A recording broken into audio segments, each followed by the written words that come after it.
Good people, good people. Happy Monday. Welcome to NFC Now, show number 22. I'm Julian Virgin. No David Oblas this evening. David just had back surgery this morning. So I'm holding the fort down. I hope we're all gonna make sure that David's just in good spirits, man. So y'all just do me a favor, just drop a comment real quick. Say get well soon, David. I'm sure he'll see it. I just got off the phone with him, man. He said he's piped up off the meds right now, geeked up off them bars, if you know what Juicy J is. But yeah, y'all make sure you just go ahead and drop a comment in there. Say, yo, get well, David. Hope he's feeling better after his back surgery. On today's show, we have a jam-packed show. We're going to recap NFC Jiu-Jitsu 12, which happened this past Saturday night. We had a whole lot of different competitions going on. It was a great night of jiu-jitsu.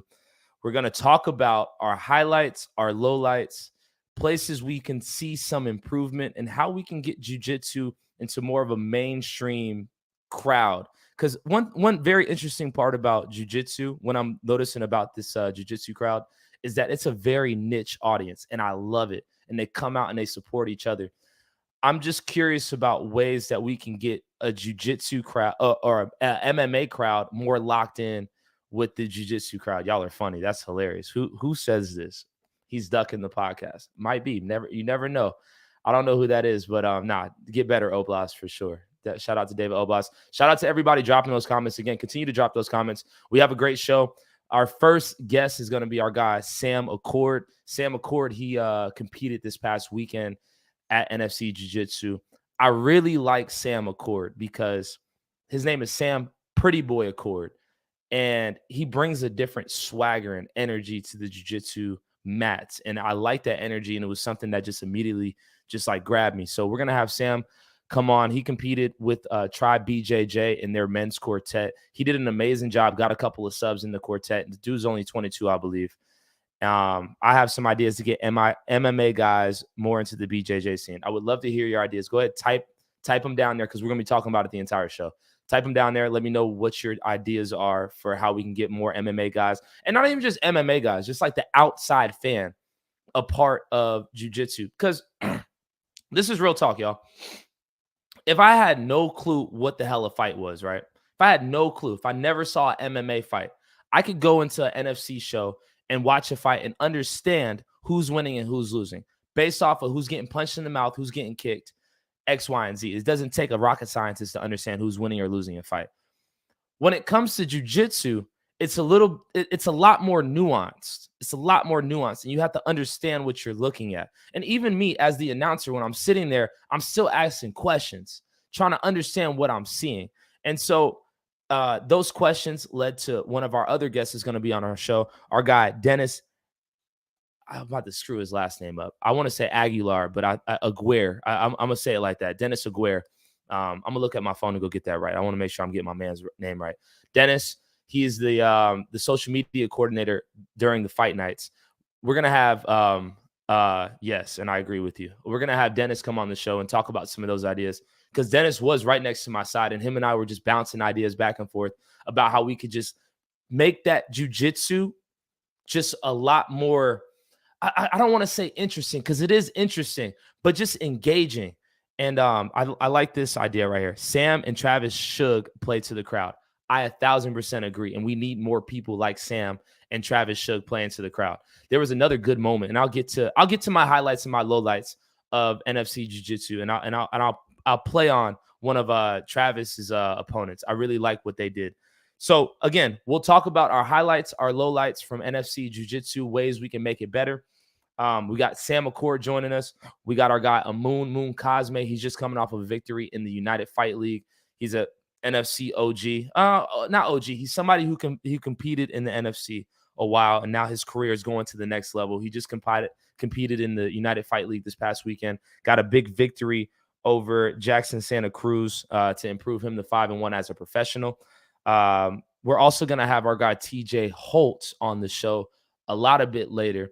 He just got another belt in K1 kickboxing. So again, we have a jam-packed show for you all, but we'll just go ahead and just get it started right now with a couple of my highlights and my lowlights from NFC Jiu-Jitsu. Got to bring out my nice handy dandy pad. I want to go through a couple of these. Highlights. Got to talk about our quartet winners. There was a lot of different quartet matches going on this past weekend. There was like a men's bracket and there was a women's bracket. I'll start with the women's. Shout out to the 3 women's team who's competed. We had Alliance Jiu-Jitsu. We had Megalodon compete. Megalodon ended up winning. And then we also had Bad Apple MMA. Shout out to Bad Apple MMA. They came out there and they competed. They got beat. They finished the 3rd seed. They were ranked the 3rd seed going in there. They competed twice. They lost both times. But all 4 of those girls, they showed up. Women. I don't even want to call them girls. All 4 of those women, they showed up. And you don't see a lot of other gyms like really getting out there to compete. So shout out to them for coming from, I believe it was Dahlonega that they were from. I could be wrong about that.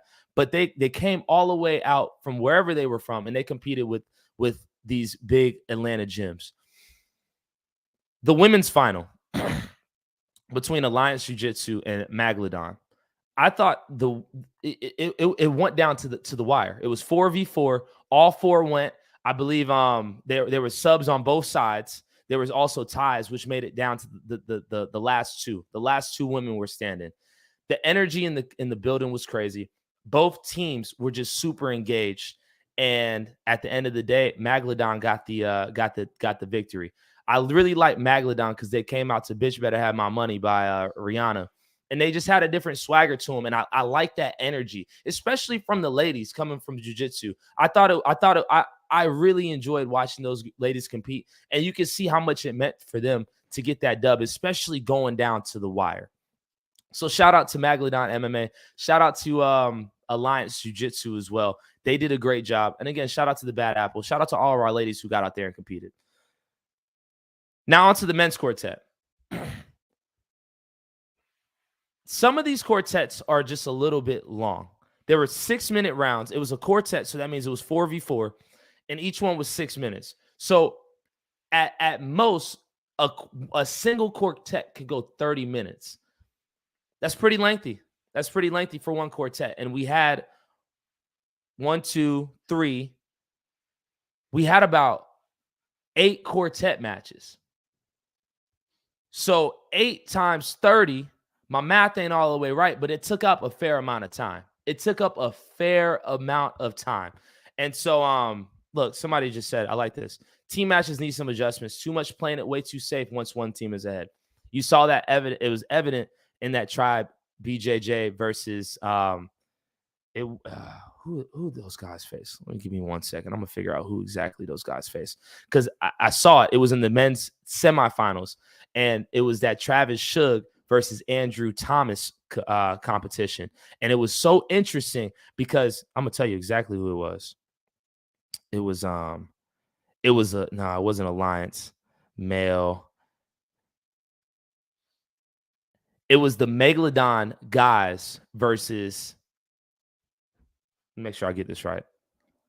It was the Megalodon guys versus Tribe BJJ. And they had exact match. I'm about to get it for you. I just want to make sure I get my names right.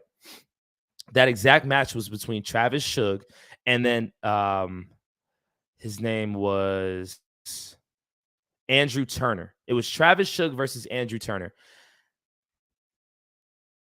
It was Bad Apple MMA. Let me make sure I'm getting my stuff right. It was Bad Apple MMA versus Tribe Jiu-Jitsu. Andrew Turner versus Travis Shug. Bad Apple was down to their last man, which was Andrew Turner. Travis Shug was in there. He was gassing the whole crowd up. Andrew Turner came in there and started pushing Travis around. And I don't know if you know, Travis Shug is a big dude. He's a big, brolic dude. But Andrew Turner came in there, and I loved his fight because Andrew Turner basically put the team on his back, was like, hey, we're not going out without a fight. You know, again, Bad Apple MMA, they were a small gym. I don't know. Well, I can't even speak on their gym size. I'm not too familiar with seeing their gym in this arena. But they came out there, and Andrew was the last man standing for his team. Tribe Jiu-Jitsu, they had 2 guys left. Andrew was pushing around Travis, and it seemed like the crowd were getting upset at Travis for essentially stalling out for those 6 minutes. And Travis was running out of breath. He was running out of breath. Andrew was pushing the pace in order to get the sub. but it seemed like Travis was just trying to hold on so BJJ can get on to the finals. I thought that was very interesting to watch it play out, and the crowd was letting everybody know about that. So I do think that some of these team matches need adjustments. We either have to limit the time to force the action, or smaller gym from Columbus. Thank you for that. Thank you for that. Smaller gym for Columbus. We either have to lessen the time that these guys are competing, because it was 6 minutes each match. Could we maybe make it 5? That'll save us 4 minutes from the entire match. And then if you have 5 minutes, it might encourage a little bit more action. And going back to what I said earlier, if I'm somebody that's not familiar with jiu-jitsu, there's sometimes where there's a lot of inaction during the match. And that inaction can lead you to think that jiu-jitsu is boring. And I'm speaking just from the announcer standpoint. I know jiu-jitsu isn't boring, especially the more I learn about it. But just from the outsider's perspective, if we're trying to grow jiu-jitsu and we're having these times where, okay, we're playing for points or we're playing not to get submitted, now we're not getting any action. And in that match between Andrew Turner and Travis Shug, Andrew was pushing the action, Travis wasn't. And most of the time you see Travis pushing the action. So that was very interesting. Shout out to Tribe BJJ for going out there and competing. MMA guys with no BJJ competition experience versus BJJ only guys on the mats. No cage to help walk them through. I like that. I don't think that's a bad idea at all. Y'all continue to drop these comments, man. It's just me. I'm here communicating with everybody. Y'all continue to drop these comments, because again, I want to make sure that jiu-jitsu is as fly as possible, because y'all have an amazing crowd. The jiu-jitsu community, tight knit, all the way tight knit. I just would love to see more action. Going back to my notes. Again, the length of the show was super long. The show started at 5:00. We didn't get out of there till 10:30. When I got to my car, it was like 10:51, and I was like, okay, all for just,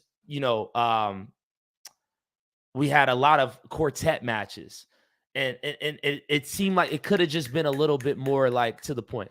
As the announcer, I could have done a better job of getting in and out to keep it moving. Now, this is one point that I like to see.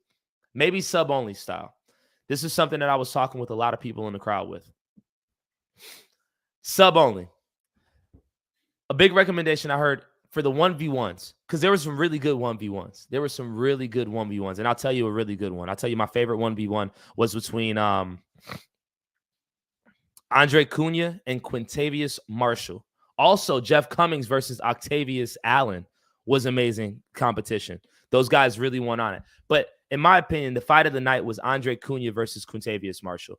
Those guys, both black belts, both no gi. By the end of the match, both of them had no shirt on. They didn't even have the rubber guard on. They just had no shirt on. They had just no shirt.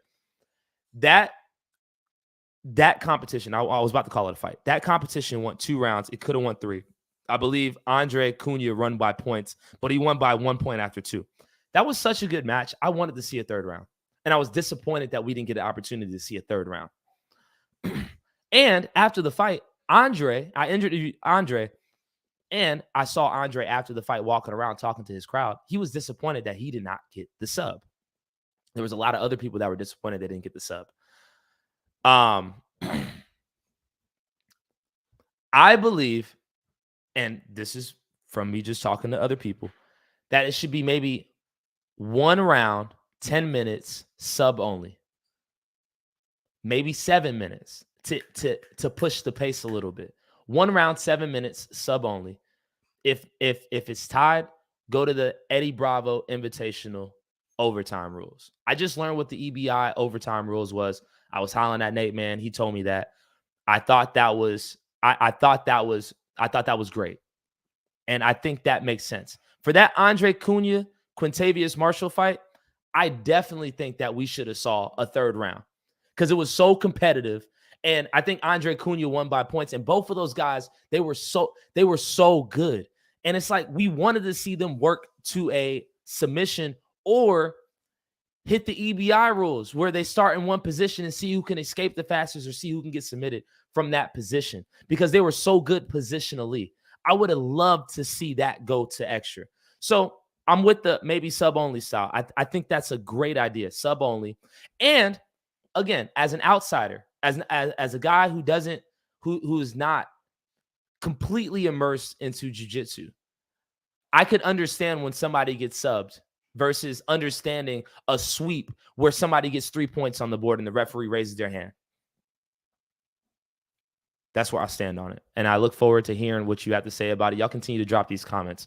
As I continue to go through some of these other matches. Leah Stone versus Catherine Millis. That was our 5th competition of the night.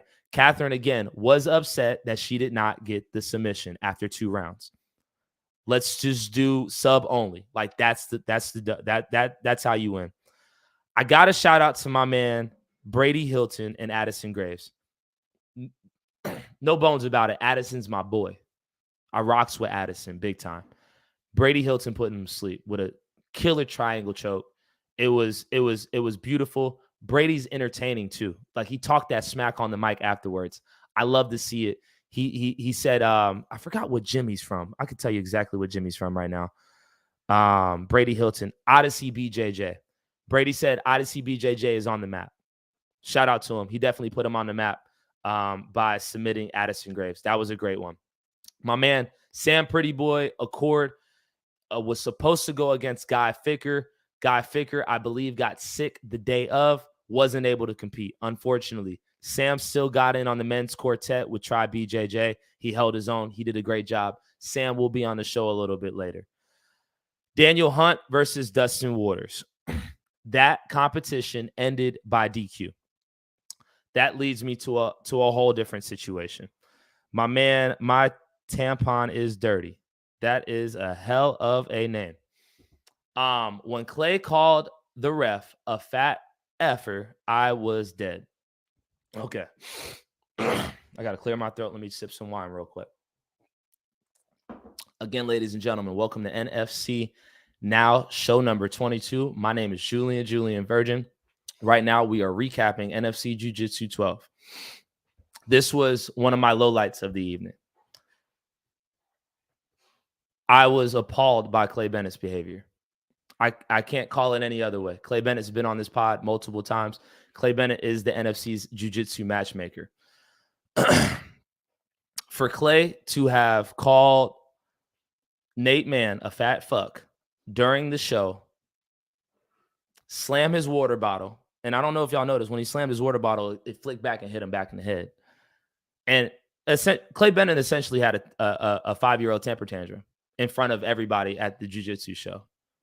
And then was cursing up a storm, and just doing a lot. I gotta call a spade a spade. He was doing a whole lot. I was very disappointed in his behavior, and especially as somebody who is supposed to be matching these fights, it was unique that he was matching the fights, but he was also in somebody's corner. And then to go off on somebody else that is a part of the NFC and Nate Mann like that, like they might have a personal relationship, but we saw other coaches get mad at the refs, but they didn't act the way Clay Bennett did. And Clay Bennett's behavior was like, if nobody's gonna say it, I'm gonna say it. It was unacceptable. It wasn't a good look for the brand. You see the NFC. Hold up. You see the NFC now in the corner? It wasn't a good look for the NFC. And I'm a contractor, right? But you know, when we're there, we're all there together in unison to put on the best show. For Clay to have, again, my tampon is dirty. Said it when Clay called the ref a fat fuck, and he called him a whole lot of other things in that moment. It was appalling. He better watch out. Nate is a black belt, I also believe. I mean, maybe we could see that fight happen. I mean, excuse me. Maybe we could see that competition. Both of them go at it. Because, I mean, again, my little brother was there, right? My little brother doesn't have any knowledge about who's who. My little brother was like, yo, like, what's going on? You know what I'm saying? Like, what's happening here? Like, if you didn't know what was going on, you would have thought that he would have got thrown out, you know, for that type of behavior. And afterwards, in between matches, you're able to kind of talk to different people. I was in the referee huddle and just talking to them, and like all the other refs, they were really shaken up by that. Like it was a lot going on. Like I asked another ref, I'll keep his name. There was only 3 of them, but I was like, "Yo, you okay?" He was like, "Nah, I'm really not okay right now because I consider Clay a friend." And the way in which he just treated all 3 of us in front of everybody was just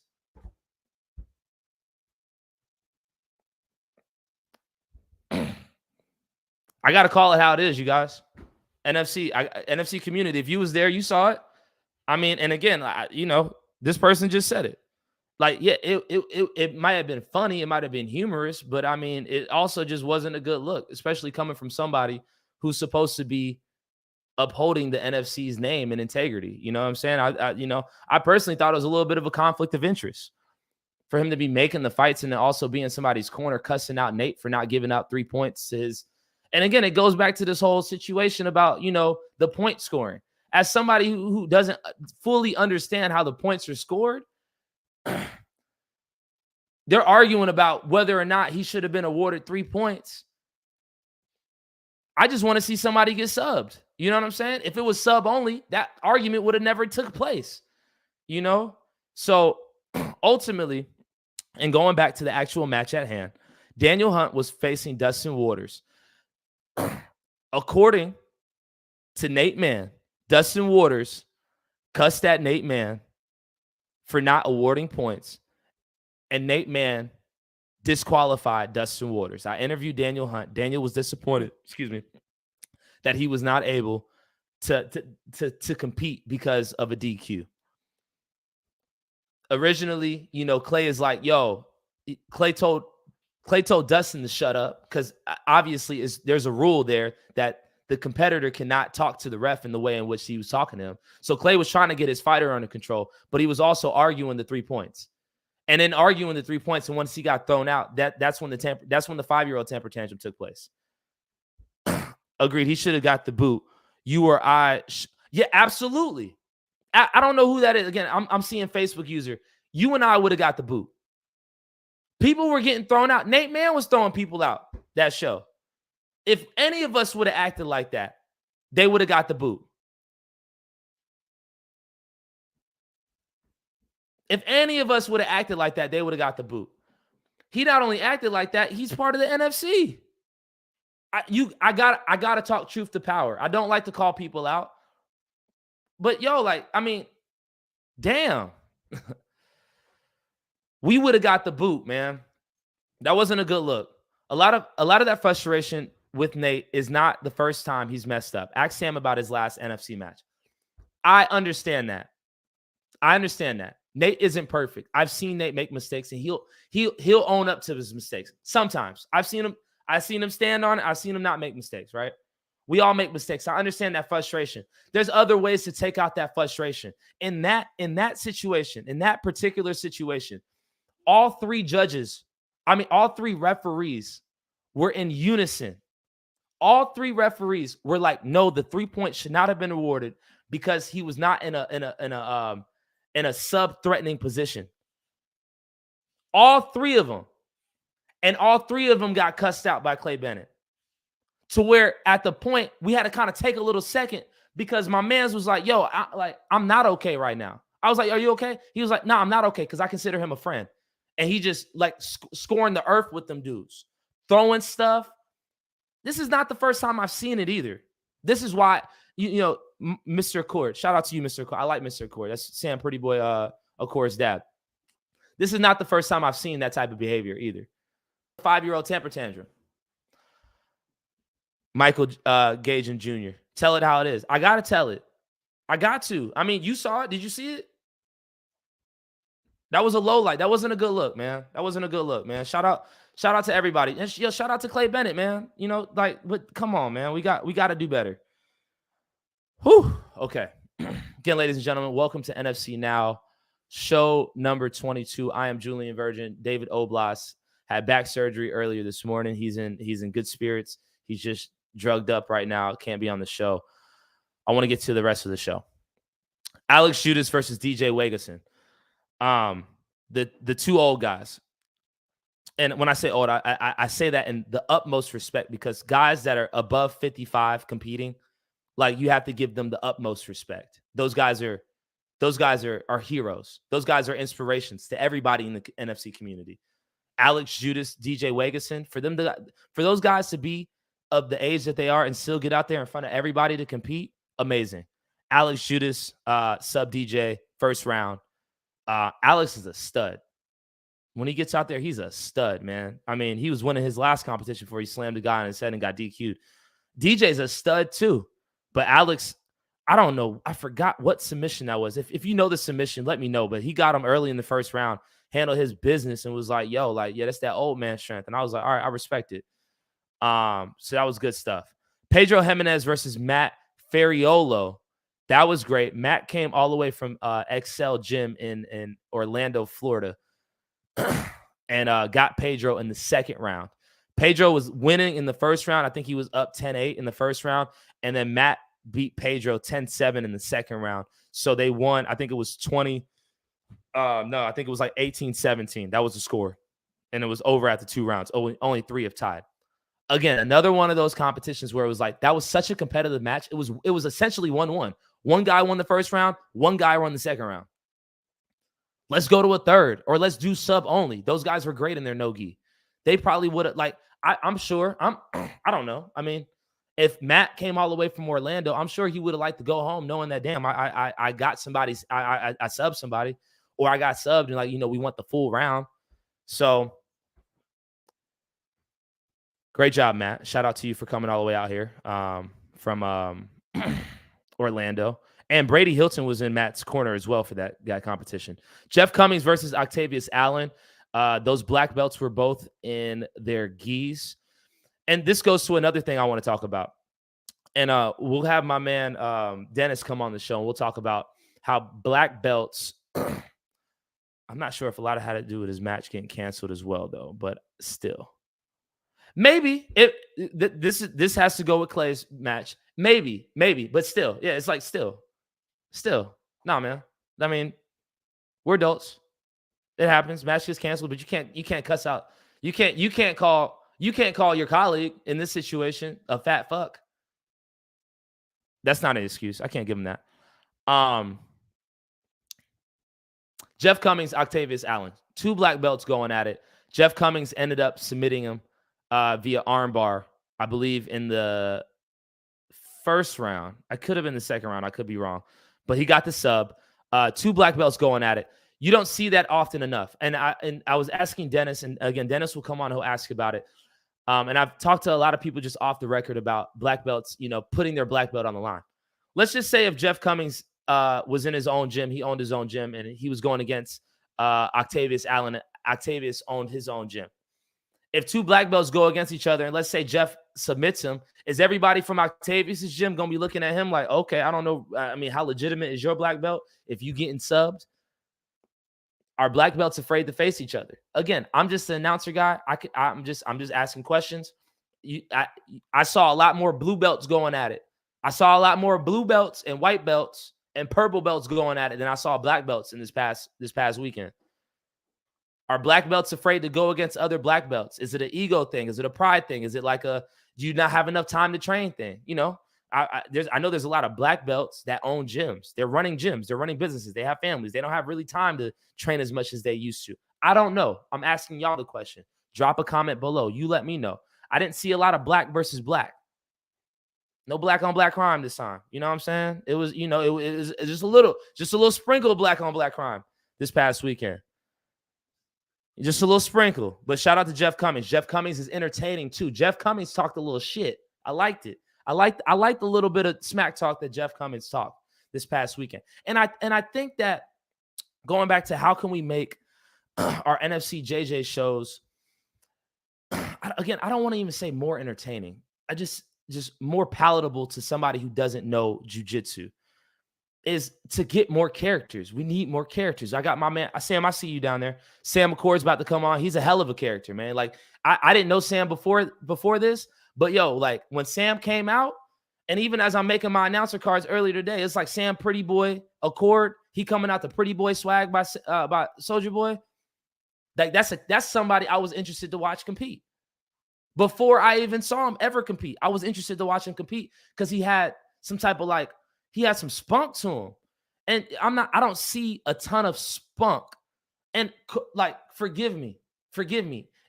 Forgive me if I'm overstepping my boundaries right now. Because again, I'm not a part of this community like that. It seems like the community is built just off of respect. And I respect it. At the end of the day, this is entertainment. We need more entertainers. Sam McCord is an entertainer. Jeff Cummings was an entertainer. Jeff Cummings, after he won, he called a dude out. He was like, "Yo, he running from me." Now I want to see that fight. I want to see that now. He gave me a reason to come out there and go see that. Travis Shug, another entertainer. Travis Shug getting the crowd hyped up. I like that energy. That's energy that if I had no knowledge of jiu-jitsu or the rules or anything, I want to go see somebody like that compete because they're giving me a reason to do that. As I wrap this up, as I wrap up talking about NFC Jiu-Jitsu 12, our men's quartet final was great as well. It went down to the very last. It was Tribe versus I believe it was Tribe versus Megalodon. Was it Tribe versus Megalodon? Let me see. Oh shoot, my bad. Let me see. Sam, who is it? Who's y'all facing in the finals, bro? Alliance. It was Tribe versus Alliance. It went down to the final for the final two guys. And I'm gonna tell you exactly who got that sub, my man. And I say this with all due respect, my man Heavyset, and yeah, he's nice. He's about 240. My man Heath Langford took it home. Heath Langford subbed Jorge Quinones to get the dub. It was great. I know Sam thought they had it locked up a little earlier. They stood up, man, but that was a moment, when it comes down to the very end. So I could say, there was some lulls in the action, but both men and women's quartet, the way it ended, it was amazing. It ended on a high. Both the women's quartet went down to the last two. The men's quartet went down to the last two. It was great action. I had an amazing time. We talked about our highlights, some of our characters that we had there. We talked about our lowlights, some behavior that we saw there, and the length of the show. Overall, it was an amazing show. Look forward to NFC Jiu-Jitsu 12. Look forward to some of those matchups. And we look forward to just seeing everybody. Before I get to my man Sam, I see you again. We're going to pull up. This is what your pop said. A lot of the community is built off of that old school martial arts super respect. You can't entertain and have a personality without being disrespectful. I agree. I agree with the second part. I'm noticing that a lot of the community is built off of old school martial arts and super respect. And it kind of goes to, again, this is the conversation that I'm having off the record. So I could be wrong, y'all, but I talk to people all the time. That's all I do. A lot of people are saying, from what I heard, the gi is a lot more conservative and built off of that old school. It's kind of like homage to the old school. And that no-gi, what's my man? Not Craig Jones, but the other guy that's killing it in jiu-jitsu right now. Excuse me for forgetting my man's name. That no-gi is taking over right now. And maybe we saw a little bit more no-gi. I thought the no-gi competitions were great. Again, I talked about my man Andre Cunha versus Quintavious Marshall. That no-gi was great. And it makes, not everybody understands. I know the NFC community, y'all understand because everybody trains. So we'll see. Shout out to David Oblast. He's tuned in. David, fight to win is sub only is boring as shit. I had more people in the dressing room than they sold tickets in Atlanta the past 3 years combined. Oblast knows. Again, if Oblast was here, Oblast always gives me pushback. He always gives me more perspective because, again, I'm talking from my perspective. It's only my perspective. And he says, if you don't win by sub, only one ref decides the winner. No points, no way to know if you're winning or not. Just ref decides the winner. That process needs to be fixed. Now, again, what about these EBI rules? Again, I talked to my man Dennis. I see you, Dennis, just logged in, about some of those EBI rules, those EBI overtime rules. We'll see. These are just all ideas. We're putting them out there. NFC now, show number 22. I'm Julian Virgin, stepping up to the plate.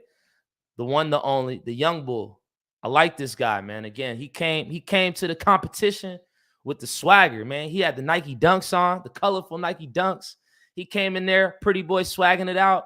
His initial fight got canceled the day of, but he still found a way to hop into a competition. Ladies and gentlemen, I'd like to welcome my man, Sam Pretty Boy Accord. Sam, what's happening, brother? Not a lot today. Just kind of resting, recovering, chilling, been enjoying the day. Yo, thank you for joining us, bro. How you like? Is this your first pod experience? This first pod experience. You How's take it? Like, what's the emotion like, bro? Talk to me. I mean, it's cool. It's cool. It's weird. It's different. I'm not used to being in front of a camera. Like I'm used to being in front of cameras, but not talking directly one on one. But I mean, I enjoy talking, so it doesn't bother me. Hey, Sam, it's me and you, bro. Forget about the community, bro. It's me and you, bro. Like just the same way you and I were talking the night of, bro. It's just me and you. Let's Absolutely. go ahead and start, bro. You got all those those medals behind you, man. Yeah, these are a lot of these are from really like the past 2 or 3 years, kind of what I've built up. I've got more, I mean, other places. There's a couple ones up there, like I have a wrestling one from high school where I went to state. I hold very, very close to my heart. Tom Ryan signed this headgear, the Ohio State head wrestling coach. I went to a camp with him. Super cool experiences. There's a lot of cool things. This one was from when I hit that wrist lock that went viral. So I always keep that one in the middle.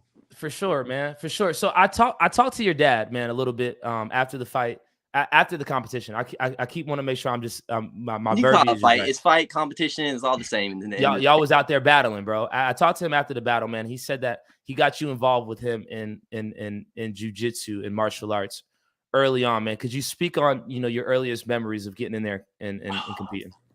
Man, I remember being 10, 11 in the gym watching dad train, and then me starting to train. One of my first few classes, I did a judo class, and it's a big guy named Don Britt. He's a black belt in judo. He tossed my ass, man, a couple times. I mean, he's a big stature dude, probably about 6'5", 6'6", probably 300 something pounds. That was one of my first experiences. Then going in and competing, it was different for me because when I was little, I didn't play a lot of sports. Obviously throughout high school, I picked up a lot of things. In middle school I did, but I was 10, 11. I wasn't I didn't do rec sports. So going out there at competition, that anxiety, I guess it was different for me.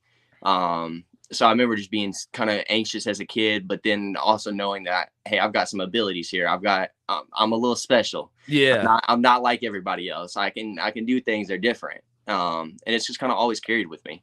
Was it something that you stuck with because of your dad, or was it something that you actually cared about? No, I loved jiu-jitsu since day one. I saw him love it, and he obviously initially got me into it. But from the first time I stepped on the mat, I mean, I haven't left it. I don't think I've ever took longer than 2 weeks off of jiu-jitsu. Even being hurt, I've been back in the gym trying to do stuff. I've just always loved it. What gym did you start off at? So I started out at, it's a small gym. I forget the name of it now. I was so little. But for most of my life, I've trained at Integrity, BJJ in Carrollton, Georgia. It's my home. Pretty much lived here my whole life. It's still where I train out of now. Tribe's just our that's our headquarters, I guess you would call it. So that's my dad's pretty much trained there his whole life. My dad's best friend that owns it now. They're both black belts. My dad's other friend is a black belt. He trains there now too. So I've just grown up around all those guys. So you've been growing up around killers this whole time, man. That's what kind of made you a killer. You're a young lion. Yeah, absolutely. My grandfather, he's a professional boxer. He boxed a lot. So my dad grew up boxing. So I've known fighting and mixed martial arts my whole entire life. Word. So this is I feel like we met before, but this is my first time actually really oh no, that's Sam Pretty Boy Accord. Again, I told you I was writing down, doing my announcer cards, and I saw that it was you had the nickname, and you were the only person on the entire card that had the nickname Pretty Boy. Could you just where did that come from? Who gave you that stamp? I've always been kind of called a pretty boy. I care about what I look like. I mean, I like to look good. I don't like to look like trash. You know what I'm saying? I like to look good. I like to flex. So I've always just been called Pretty Boy. And then finally there was the Nogi competition that, oh man, I can't remember his name. Brandon McCaffrey host. He's a 10th planet black belt. PGF. I had gotten on that the last season and been called it my whole life a lot. And I finally was like, let's just run with it. Let's do something with it. So I won my match. They were interviewing me, and I was just like, hey, I'm just out here trying to show the world that pretty boys can do jiu-jitsu too. Just trying to put something out there, and it just started going. It just kept going with it. It just stuck. Yep. No, now just your time in being in the gym, just being a gym rat. Again, your dad said a lot of that community is built off of old school super martial arts. You can entertain and have a personality without being disrespectful. I thought that was a great comment by your dad. I haven't seen just me. I haven't been around the world and but just in my short amount of time with jiu-jitsu, I have seen that this is a community that's built off of super respect, and you don't see a lot of people with nicknames. Why do you think that is? I just think it's the origin of it. Everybody was super respectful, and there's even some gyms now. Like I train in a lot of gyms where like it's acceptable to ask, hey, a black belt, hey, do you want to roll? But there's some gyms where if you ask a black belt to roll, it's completely disrespectful. Interesting. Yeah, just there's little weird rules that have just traveled over time from when jiu-jitsu was really created that some gyms and some people stick really close to. And then there's others. I mean, I kind of think of myself as a little opposite of that. I'm trying to open it up, and like sometimes you got to be disrespectful. Sometimes yeah, you gotta, I mean, you got to talk a little. I mean, y'all are in a sport.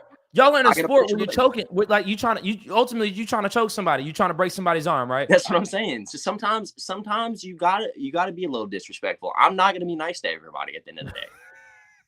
Like there's some people that deserve it. I had Oblast talked about the fight to win, and then you talked about the Rihanna song "Bitch Better Have My Money." There was the kid I hit the wrist lock on. I finally got my rematch in no-gi. On a fight to win card, and his dad had told me before, hey, I bet you $1,000 if you ever have a match with my son again, you won't beat him. And I was like, okay, that's fine. So that day I picked out my walkout song and I walked out, the bitch better have my money. See, I like that.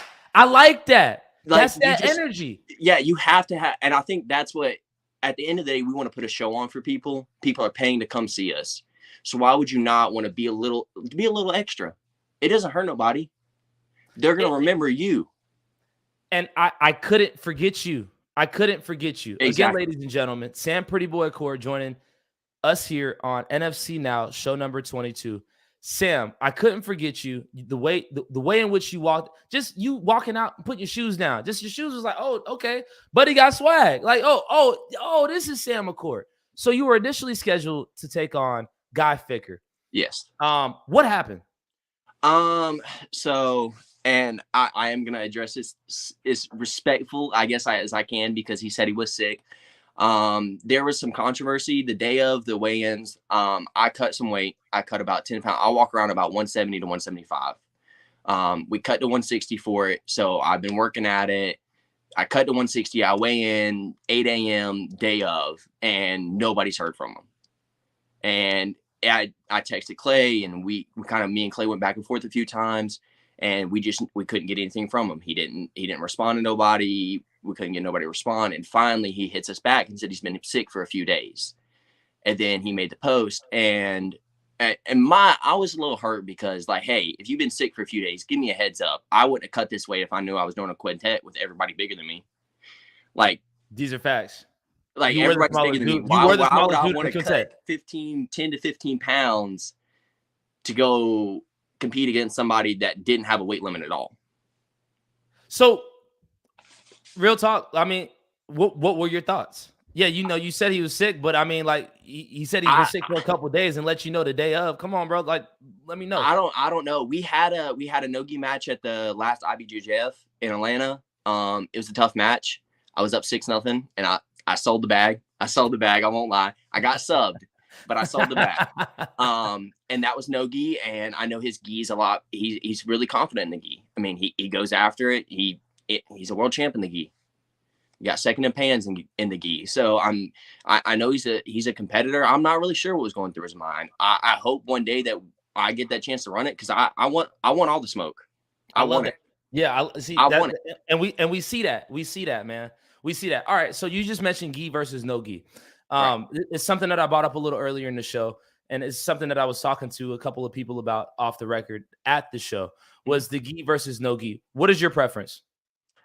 So I was super heavy in the gi when I first started training. It was pretty much all I did. I did train some no gi, and I love no gi because I wrestled, so I was good at it. Then I took some time away from the gi. I've been back and forth. I have a love-hate relationship. Whichever one I'm training more, I hate the other. So right Right. now, I'm really into the gi. So I've been focusing a lot on my gi work. So I haven't been training no gi as much. But I mean, if you go back a year ago, I was getting ready for 80cc's. So I was training a lot no gi. I was training up at 10th Planet at that time. Um, I I think the super old timey respectful thing is more gi for sure. If you were to like when I went to 80cc's, it really opened my eyes. It's a completely different atmosphere. They got like rap music booming while you're on the mats rolling. I like that. Yeah. I like it. Like I like we got music thumping, there's lights, and we're down here rolling. I like that atmosphere, but in the gi you wouldn't get that same thing. So if you were in charge of the NFC Jiu-Jitsu show, we're 12 shows deep. It's continuing to grow. Right. It's continuing to evolve. What rules would you put in place? I don't know. The biggest problem with sub onlys is trying to figure out how you want to end the match and nobody gets subbed. You have the typical EBI overtime, which some people's game is just a stall out until the EBI overtime, and that's all they practice. So that becomes like a well, you're still getting 6 or 7 or 10-minute matches where nothing's happening because somebody's just armadilloed up the whole time. Armadillo it up. I like I that. mean, just in a shell, they're not going to give up a sub, and then they go to the EBI overtime and they win.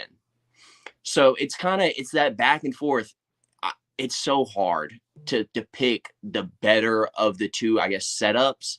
I don't mind the points, but like with the Dust and Water match, in my opinion, that was 3 points. Fair. That's my opinion, though. I'm not a ref. I'm not a ref, but it was 3 points. But there needs to be some kind of, I guess, more of a system to it. I guess more definition, because if you look at the sub that his opponent was in, it was tight. It was locked all the way. His arm was across. His arm just wasn't across the stomach. It was on this side, if I'm correct. So you can still finish a triangle on this with this like this. Yeah. So you don't. In my eyes, it's fully locked. He has to defend that. So Yeah. why would it not be 3 points? Indeed. So I think it's personal preference to a lot of people, honestly. And there's so many different people in the building. You're never gonna please everybody. Right. 100%. So there's going to be somebody that thinks, well, every match should be sub only. But if you do that, then you're going to have 3 people in the corner like, well, this sucks. Facts. Okay. Why can't we score points? Hey, see, I appreciate that level of feedback. Again, ladies and gentlemen, we are joined here by Sam Pretty Boy Accord. Your girl, hold up. Let me make sure I got this right. Tell Sam I said hey from Layla. I don't know who Layla is, but she is a little girl that trains at the gym that I train in Carrollton. Love her. She's a fireball. I think she's probably 10 or 11 right now. She'll be something special when she gets older. She keeps at it. Shout out to Layla for sure. Thank you for joining us here on NFC Now, show number 22. Going to you actually getting out there and competing. You competed in a couple of those quartets, man. You got 2 subs, correct? Yes, 2 subs. How'd that feel? It felt good. After him dropping and everything, I was super nervous going into that because I knew most everybody was bigger than me. So I knew I was at the end of the day, I looked at it, I was like, I have nothing to lose. I go out there, I put it on the line, and I try to go for some subs. And then when that first one hit, and I was like, oh yeah, I'm on it. I felt the fire going. I was like, okay, the next guy got him. And the next guy walked out there. Travis was sitting there looking at me when we were sitting down. When I was sitting down, and he looked at me. He said, "Bro, he looks scared. He looks scared." And I was like, "He should be. I'm coming." And I came out there and I subbed him, and it felt good. It felt good to kind of have that back to back, boom, boom. Especially with the crowd in it too, Yes. right? Yeah, the crowd. And that's one thing I do love about the NFC and the district. I love the district location because it really feels like you're all like everybody's right there. So when everybody's hyped like that, it's an amazing feeling. Like my adrenaline I didn't dump from adrenaline from that. Indeed. That final match that you competed in, man, it looked like you were in a bad position. I was in a couple. That alliance, hey, I'll respect him. He's got some game. That man, he is good. Honestly. Who was that from Alliance that you were competing against? I want to make sure I get his name right. Let me see. Alliance Jiu-Jitsu. Was it James Kim? I think so. It was the Asian guy, right? Yes. James Kim. Yeah. Nah, he had you in a couple bad positions, man. And like, yeah, my elbow hurt afterwards for a little bit. Yeah, I saw you holding on. He was trying to get you in that arm. He was trying to get you in that arm bar, but you was holding on for dear life in there. Yeah, well, and I was down there. I looked up, and Clay had said there was 30 seconds left, and he was on top. I was like, I'm not gonna let nobody down. I'm gonna push through this. And whatever happens, happens. I'm gonna thug it out. That's what I'm saying. You gotta thug it out sometimes. I respect it, man. Your team getting that victory at the very end. I'm gonna make sure again. I wanna make sure I get his name right. Your guy Heath Langford getting that sub at the very end. Literally, it was close to the buzzer time. How'd that feel just as a team? That it felt great. It felt great knowing that I was able to step in and do enough for my job for our team to get down there and get that sub. And Heath went out there and he did what he needed to do. I had no doubt in him the whole time, and it felt amazing. At the first time when he went for the bow choke, me and Travis, we were convinced. We were up. We were like, yes, this is it. And then he didn't finish it, but he rotated right on top and finished I believe it was a cross collar he finished. And that felt good for me, honestly, too. Outside of even just a team, like as a team, like that was amazing. I loved that we were able to go in there and get it done. Indeed, man. And as you said, you held your own, especially under adversity. Again, you were supposed to fight Guy Ficker. You're supposed to compete against Guy, but last minute you just came in there against a lot of other dudes. And again, that's what not only your appearance, but the way you went out there and competed too, that made me a fan of Sam McCord. You know what I mean? Absolutely. I appreciate that. I appreciate that so much. Now you're 22, right? Yes, sir. 22, and no, sir, bro. I'm 28, dog. Like we the same age group. I appreciate the respect. What can I say? Appreciate the respect, man. I appreciate the respect. Where do you see it going? What are the plans? Man, I would love to train jiu-jitsu full time, and me not have to work the 9 to 5. That would be great. It would. And that's kind of a long-term goal is I want jiu-jitsu to pay my bills. It's difficult. I mean, it's not easy. I feel like it's not as easy as, I'm not saying MMA is easy, but if you're talented in MMA, there's a path written for you. Yeah. Jiu-jitsu, there's not so much of a path because it is new. I feel like it's newer as far as blowing up. Like it hasn't blown up like MMA has been big for years. The UFC is huge. Yeah. We don't have that, we don't have the UFC of jiu-jitsu that's going on continuously all the time. And I think that's why I'm asking these questions right now, to try to get the NFC to be at least a conduit, a path that somebody like you can get on to make this a lifestyle, man. But it's like, what rule set do we do it under, and how can we draw eyeballs from everybody? These are the questions that I'm asking, because I want you to be able to do that, man. Like that's your passion. And when we grow up, what do your parents tell you all the time? Do something you're passionate about. You'll never have to work a day in your life. Exactly. 100%. So again, just your thoughts about how we could, how this could, maybe bleed over into more of a mainstream audience. I think it has to do, you gotta push the hell out of it, man. You gotta promote it, like big stages everywhere. Maybe, I don't know. It's that aspect is so hard to grasp, I think, sometimes, to try to push it to the mainstream. I mean, because like nobody watches TV anymore. Like TV's not, you go to TV for your big sports games. That's about it. And even now you have YouTube TV, all those kind of things. I literally stream everything on YouTube TV. Same. I bought YouTube TV and that's all I need. It got my Vizio, YouTube TV, and that's it. So I think kind of getting it on a platform which it's super easy for people that aren't even there to access it and watch it and be able to put on more of a show with it. Like you're a great announcer. Bro, thank you. Okay. I loved it. I loved your energy. You came out there, you kept everybody pumped up, you kept everything going. Like I loved it. And now just put that as like a TV kind of thing, like into a full production where you got cameras and you've got people on the sidelines running audio and everything like that. So like people can be at home sitting here watching it too. But we need people like you, bro. We need, And look, man, Pretty I'm Boy. always here. I'll come back anytime they want me. Bro, I'm going to advocate for you. Next time we do a jiu-jitsu show, I'm going to advocate for you to be on the promo. You know what I'm saying? Because again, we need more. On this pod, I'm on this pod every week. This is show number 22, 21 of them. And now this is going to make 22. I say that we need more characters, and that's in MMA and in jiu-jitsu. We just need more characters because at the end of the day, it's like a TV show, bro. You get attached to characters. Yes, exactly. You want to know, hey, what's he's going to do next? Or that little cliffhanger. You can be like, ooh, okay, so he beat this guy. Who's he going to beat next? Who's he going for next? Or like, wow, this upset happened. I don't even know this dude. Who is he? He beat this guy that I know every day. Exactly, man. Look, Sam is exciting to watch. And look, I'm not the only person I'm not the only person that feels it. Now, as a follow-up to what you said you want jiu-jitsu to be your 9 to 5, bro. Are you working right now? So I was actually a salesman. I sold like chicken for pilgrims. Respect.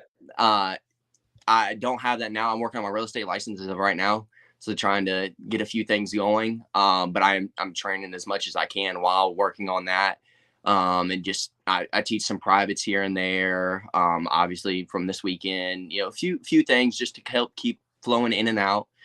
But as of right now, I was able to step away from the 9 to 5 and focus on, real estate. And hopefully real estate is something where I can kind of balance it into where I can train more and compete more. Indeed, man. And you know what? Like, again, Sam, I'm 28, bro. I know you're 22. For my whole life, I've always shot back at older people, be like, what do you want to do for the rest of your life? Like you asking an 18-year-old what they want to do for the rest of their life. And I used to always kick back at people like, bro, when you was 18 or 22 and somebody asked you what you want to do for the rest of your life, what was your answer versus what you're doing right now? Exactly. So like, I don't mean to put you in an uncomfortable situation when I ask you that question. I just ask because no, you're good. I really hope that I'm actually confident that you're going to be able to turn jiu-jitsu into a full-time hustle. I really appreciate that. Every bit of my soul knows that you'll be able to make this thing shake, man. So before we part ways today, Sam, I want your final thoughts, man. What do you want to leave me and the entire NFC community with today? Man, I'm just excited for the next show. Hopefully, maybe get that rematch with Ficker. If not, I got a few guys on the radar. So y'all hit me up. I can send you a few guys that I want. Bro, what's up? I mean, you got a name? Wyatt Chapman. I know he just got his black belt, but I still want that smoking no-gi. We got some unsettled business. You think you got away from me? I'm still here. I'll meet you wherever you want, baby. Wyatt Chapman, Sam Pretty Boy Court wants all that smoke. And listen, bro, stay you, brother. Yes, sir. Lean more into it, man. I'm a fan. If you don't got no fans, you got one right here in me. Hey, there's fans too, the way I look at it. You know what I'm saying? It's all love, man. Real recognized, real. It's nothing but respect, sir. Ladies and gentlemen. That's Sam Pretty Boy Court. We appreciate you, brother. Yes, sir. Thank you. Peace. Voila. Again, ladies and gentlemen, Sam Pretty Boy Accord joining us here on NFC Now. I'm Julian Virgin. Dennis, I see you in the queue, my brother. I appreciate you being patient. I know that was a long, drawn out one. We had to go over some things, man. Sam is a great dude. I'm definitely excited. Just as this person said, great interview, Sam. I agree. Sam is really dope. Before we have Dennis come up, we gotta talk about some things, man. Listen, NFC 153 is coming up Friday, March 10th, live at the Battery. This promo has been done by Jenna Lee Childress, founder and CEO of Flatline Cinema. Let's get into it. Atlanta's most exciting sporting event takes over the Battery for the very first time. Friday, March 10th at Sports and Social for NFC 153. So don't miss your chance to watch these gladiators go to war in the NFC cage at Sports and Social live at the Battery. Friday, March 10th. Tickets are available at nfcfighting.com.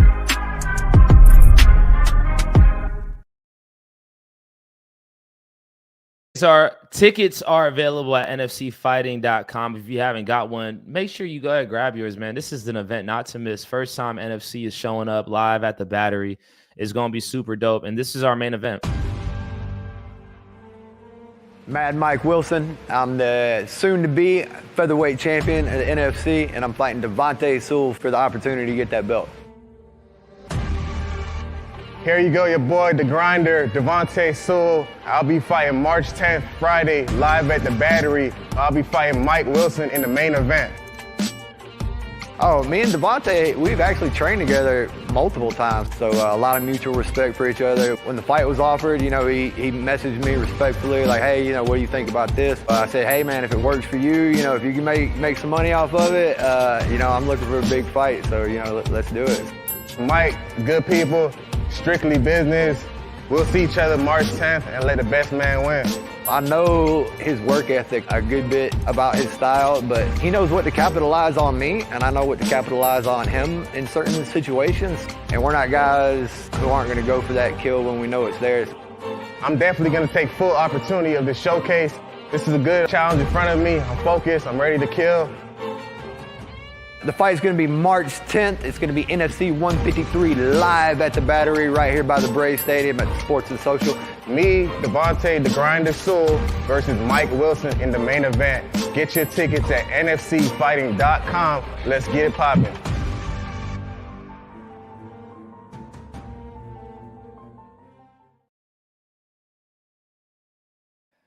I'm excited. That looks like it's going to be an amazing fight between Mike Wilson and Devontae, the Grinder Sewell. Got a lot of other big names. Our guy Seth Haas is going to be taking on Tony Hope. Nathan Rivera is on the card. Carrington Johnson. You got a lot of big names on that fight card, man. Make sure you're there. The person that's going to be in charge of getting all the social media for that event is the one and only Dennis. And I got to get your last name right. I'm not even going to say it, bro. I want to make sure I'm saying your last name right. Dennis, how would you pronounce your last name? It's Aguirre. Aguirre. Yeah. What is a lot that, of people say Aguirre or Aguirre, but Aguirre is the way because the R are the double R's silenced? No, you just roll them. Aguirre. Aguirre. Yeah, there you go. That's what's up, man. And that is what origin is that? It's a Spanish origin, but my background is from Uruguay, which is in Uruguay. Okay, yeah, down by Argentina and Brazil. Yeah, no, I'm hip. My man Daniel Suarez. You know what I'm saying? Edison Cavani. I know what's popping. Out there in Uruguay. Yeah, that's what's up, man. Do it, bro. Ladies and gentlemen, Dennis Aguirre joining us here on NFC Now with his jiu-jitsu hat on. Dennis, thank you for joining us, brother. How you feeling, man? Good, man. Good. Thanks for having me on. I just gotta say, Jenna Lee killed it with this promo video. Just gotta go ahead and get that out of the way. She killed it with that video. It was awesome. Yo, thank you for saying that, man. Look, you know how it is. When you're behind the camera, you don't get a lot of credit. A lot of people don't know what the hell is going on. They're just like, oh, it's a great video. You know what I'm saying? Yeah. They hear my voice on it. Oh, like, good video, Julian. I'm like, yo, I didn't do a damn thing. Right. I may ask a couple questions, but for you to take time in the beginning of your time to shine, man, to show Jenna Lee some love. I know she's in the other room appreciating that, man. So thank you, bro. Yeah, for sure. For sure, man. Yo, we had an amazing conversation this past week at NFC Jiu-Jitsu 12. And I feel like, we've known each other for a while, Dennis, but like we haven't been able to like really connect on that level. Right. Before we get to the Jiu-Jitsu show, man, my first question to you is June 30th, 2018. June 30th, 2018. Your first kickboxing match. Oh, yeah, that's right. I forgot about that, bro. I was like 2018, yeah. But yeah, that's it. That was walk me through that, man. The emotions, just like what made you even want to take on a kickboxing match, bro? So it was actually the NFC's kickboxing tournament, and we had a crew from the gym doing it, and I had been training probably 6 months, 7 months. And I said, man, let's run it, dude. Let's run it. I just wanted to bang. I just want to bang, bro. I just want to bang. And I said, let's run it, man. Let's see. Let's see what I've learned in these 6 months, And it was fun. I went 1-1 that day, won my first one, lost my second one. But it was a great time. It was a great time. We talk about a lot on this pod, man, just about like, a lot of times you never know if it's going to be somebody's first or last time competing. And so Right. we always try to give them the utmost respect and like make that like a monumental moment, man. That moment itself was, when you look back and you think about like that milestone in your life, man, like how do you really feel about it? Man, it's one of my coaches, Coach Sean. He's always talking about being uncommon amongst uncommon people, right?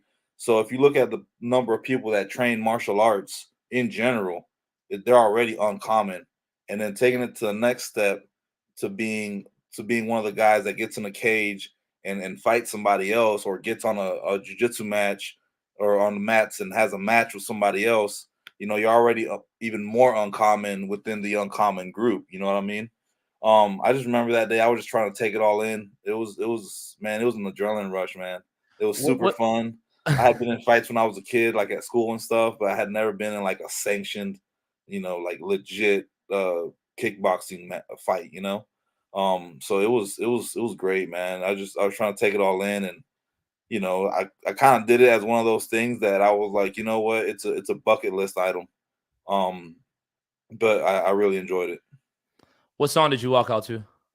We didn't have walkouts that day. We didn't Oh have any man, walkouts, man. Yeah, yeah. But you just that was the only part. That's got the only part. That's the only part that I kind of missed out on, is the walkout part.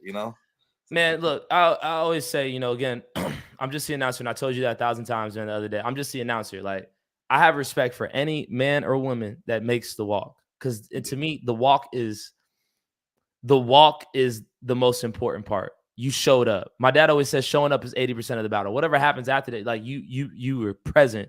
Yeah, You got prepared and you made the walk. And yeah. I have respect, man. So you made the walk, man. So respect to you for Appreciate it. checking that off the Appreciate it. bucket list. What did your wife think about it?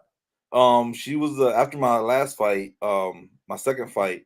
She was like, "This is the last time you're going in there and fight." Because I mean, I was concussed. I mean, it was rough. I lost with decision, man, but I got rocked in the first round, and I didn't really recover until the third.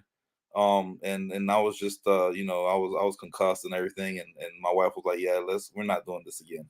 Yeah, And I most said, "All definitely. Shout out to your wife, right, for sure. Again, ladies and gentlemen, Dennis Agrier. Did I say it right?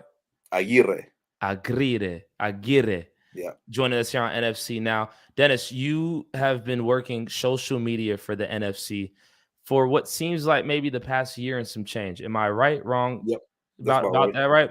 Yep. How did this opportunity come about? So one day I've been part of the Facebook community for a while, for the NFC, and like as a fan basically.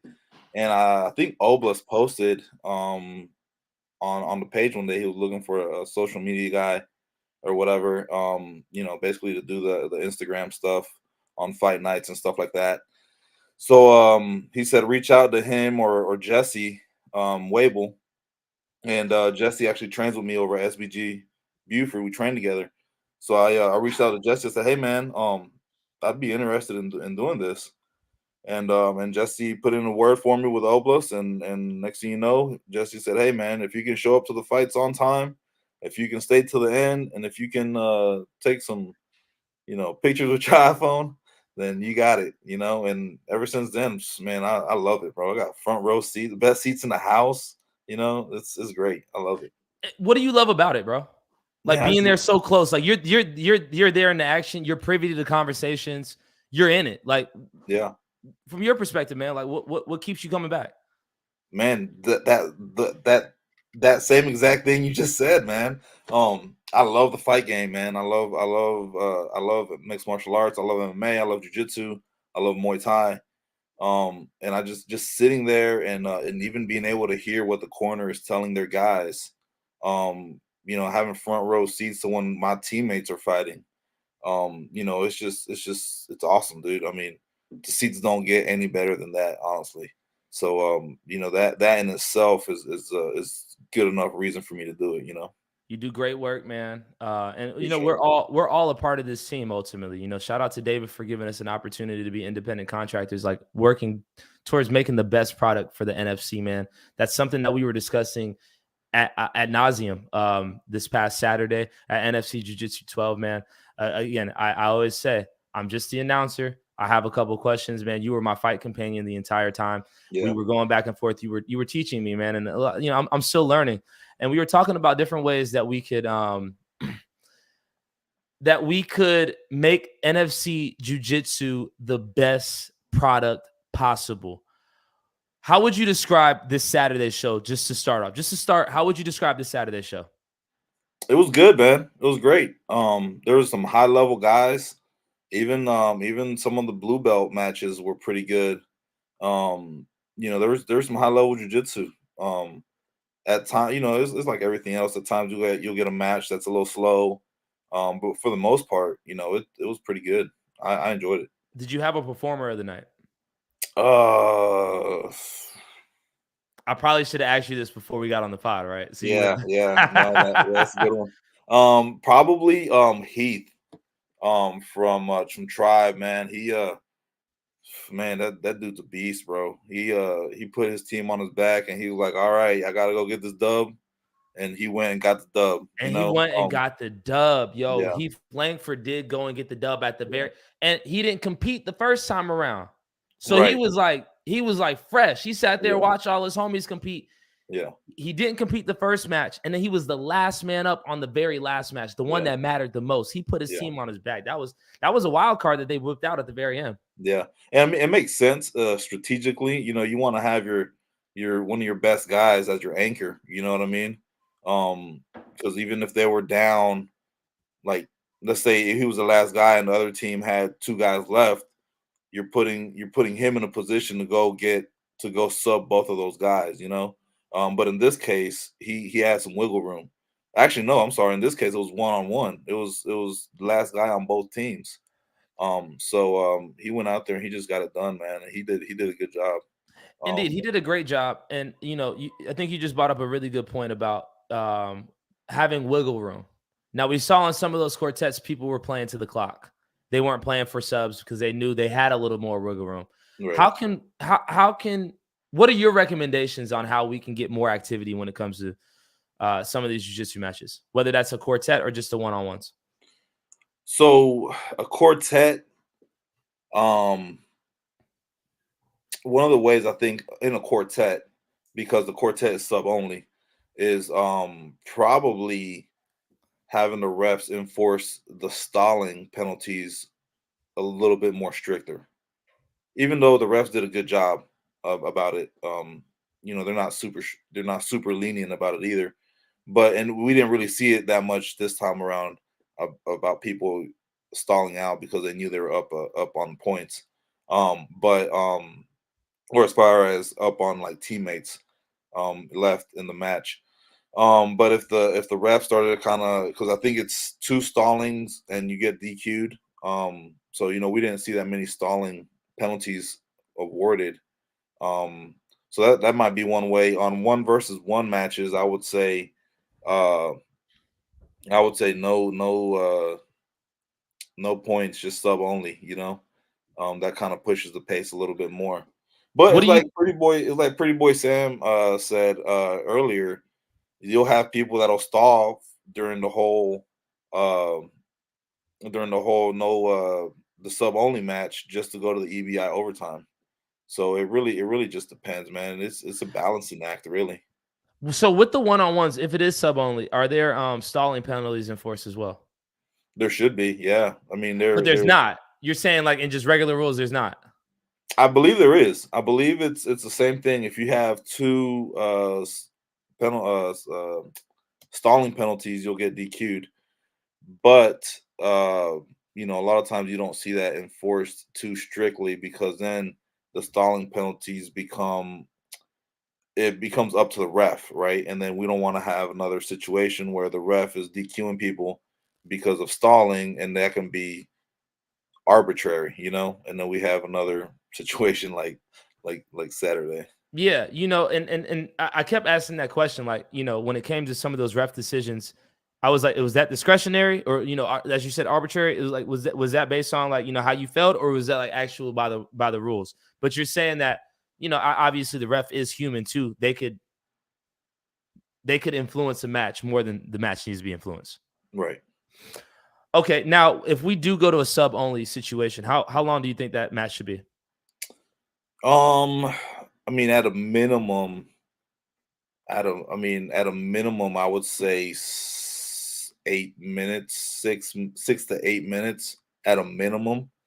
And it depends. If it's higher level guys like brown and black belts, maybe 10 minutes. If it's guys that are like blues and purples, I don't know, maybe 6 to 8 minutes, something like that. I'm writing this Um, down too as you talk. So yeah. blue, any purple and under Yeah, 7 minutes. Because yeah, the lady that was sitting next to us that was tatted up, yeah. she said in the gym you put 7 minutes on the clock and you go. Yeah. So in our gym, well, it depends on what we're training for. If we're getting ready for any specific competition or anything, but a lot of times we'll do 5 minute rounds. Typically we'll do 5 minute rounds. That's kind of the standard. And then depending on if we got somebody getting ready for a MMA fight, or if we got somebody getting ready for a jiu-jitsu match or whatever, we'll adjust the time periods accordingly. That makes sense. Yeah. That makes sense. So you said blue or purple between 6 and 8 minutes, Yeah. and black and brown give them 10 minutes. Yeah. Sub only though. Sub only, right? Okay. And no gi, because I mean, I love gi to a certain extent, but man, let's be real, man. The future of jiu-jitsu is in no gi. Like, gi is traditional, and there's certain things you can do in the gi that you can't do in no gi. But man, like, the no gi is the future of jiu-jitsu. Ladies and gentlemen, y'all let us know your comments in the comment section below. Let me know if no gi is the future of jiu-jitsu. If you agree with Dennis Aguirre. I say it right? Yeah. Let me know if you agree with Dennis about if no gi is the future of jiu-jitsu. I wrote that down. I think this is a progressive conversation. This is what we were talking about the whole time when we were watching some of those okay, look, somebody immediately said I see that. no gi is not the future. They have to tell us why, though. Tell us why. Yeah. I mean, and that's the thing, man. It's like, some people like Hondas, some people like Toyota, some people like Chevy, some people like Ford. You know what I mean? I don't know. In my personal opinion, I believe that no gi is the future of jiu-jitsu, just because you've never seen gi on a big stage in, like, and I'm not saying in the jiu-jitsu community, I'm just saying overall in the sports community, like you do no gi. Like Gordon Ryan is out. Like he's really blown up the sport. You have a lot of those guys, like the B team guys, Craig Jones and Nicky Rod. They're really blowing up jiu-jitsu, but they're doing it with no gi. And you don't see that with the gi. Jiu-jitsu will never be mainstream. Can't try to make it that way. It's inherently an inherently boring sport. Type your name, because all I'm seeing is Facebook user. Let me know who said that. I would love to know who said that. And I can't argue that. I'm not going to sit here and try to argue that. If that's your sport and you're saying it's never going to be mainstream, who am I? Right. Who am I to try to pull it to that way? And also another thing, going off of that comment, I think golf is a boring sport, because big mouth waters. I think golf is a boring sport because I don't know how to play it. I don't know anything about it. I think NASCAR is a boring sport. Go fast, turn left. But I know there's techniques to it. I know there's more to it than just going fast and turning left. And the people that really enjoy the sport of golf or NASCAR or tennis or whatever, they understand what's going on. They really, they can really enjoy it. But for somebody like me that doesn't know what's going on, then it's like, oh, this is kind of boring, So I'm a diehard NASCAR fan. Big NASCAR. Big. Are you really? NASCAR. Yeah. Oh yeah. Big. Like we went to the Daytona 500 2 weeks ago. Really? Yeah. Oh no, we're big NASCAR fans. Like when my daughter comes out, she has her Chase Elliott shirt on right now. Raise hell, praise Dale, baby. You know what I'm saying? You raise hell, praise Dale. You know the vibes. The thing is, one thing you're seeing in the NASCAR community is that they are making attempts to push to a different audience. Right. They're doing things like having races at the LA Coliseum where USC plays, having a Wiz Khalifa come out there and perform, because they're looking to get up with the times. Yeah, expand their target audience, basically. You know what I'm saying? Expand it a little bit. And I like, as somebody who, like, look, David said it last week, I don't look like the typical NASCAR fan, right? I would like more people to be more interested in NASCAR, but again, NASCAR has to do more things in order to promote to a different crowd. And shout out to you, Dustin Big Mouth Waters. Dustin had a big mouth on this past Saturday too, so we got him DQ'd. It's all love. I got a big mouth too. I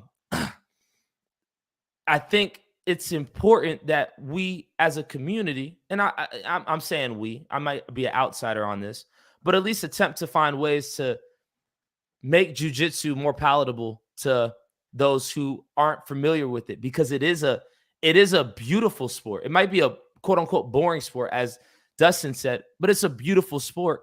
And as I'm trying to understand it, I just want to get it to a point where, like, you don't have to be a rocket scientist to understand it.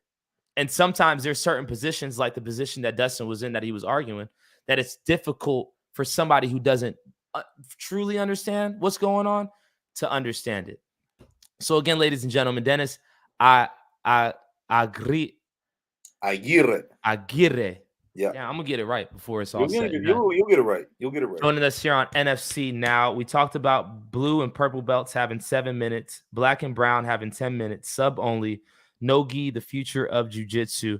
Now, if you were in charge of the NFC, what other things would you like to see, just in particular to the jiu-jitsu shows? So, man, I was thinking about this all day today because I knew it was coming on the show. And I even talked to Coach Sean, and I got his input on this too. And I came up with we actually both came up with a few ideas.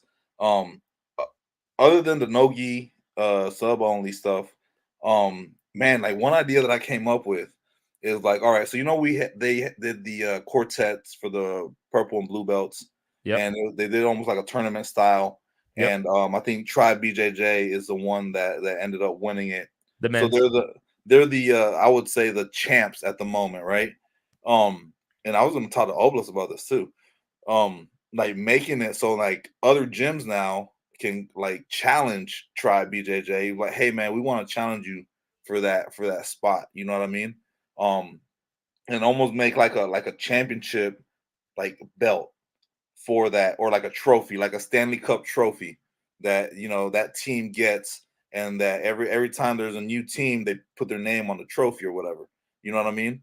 Because man, let's be real, man. Competitors, they like money. Competitors like shiny things. You know what I mean? If there's a strap that jiu-jitsu guys can get after, they're gonna get after it. If there's a trophy that a team can get after, they're gonna start building their squad. They're gonna be like, all right, we gotta challenge Tribe, we gotta challenge Alliance, we gotta challenge whoever. You know what I mean? And start kind of making it almost like Grand Prix style, and do the same thing with the tag team,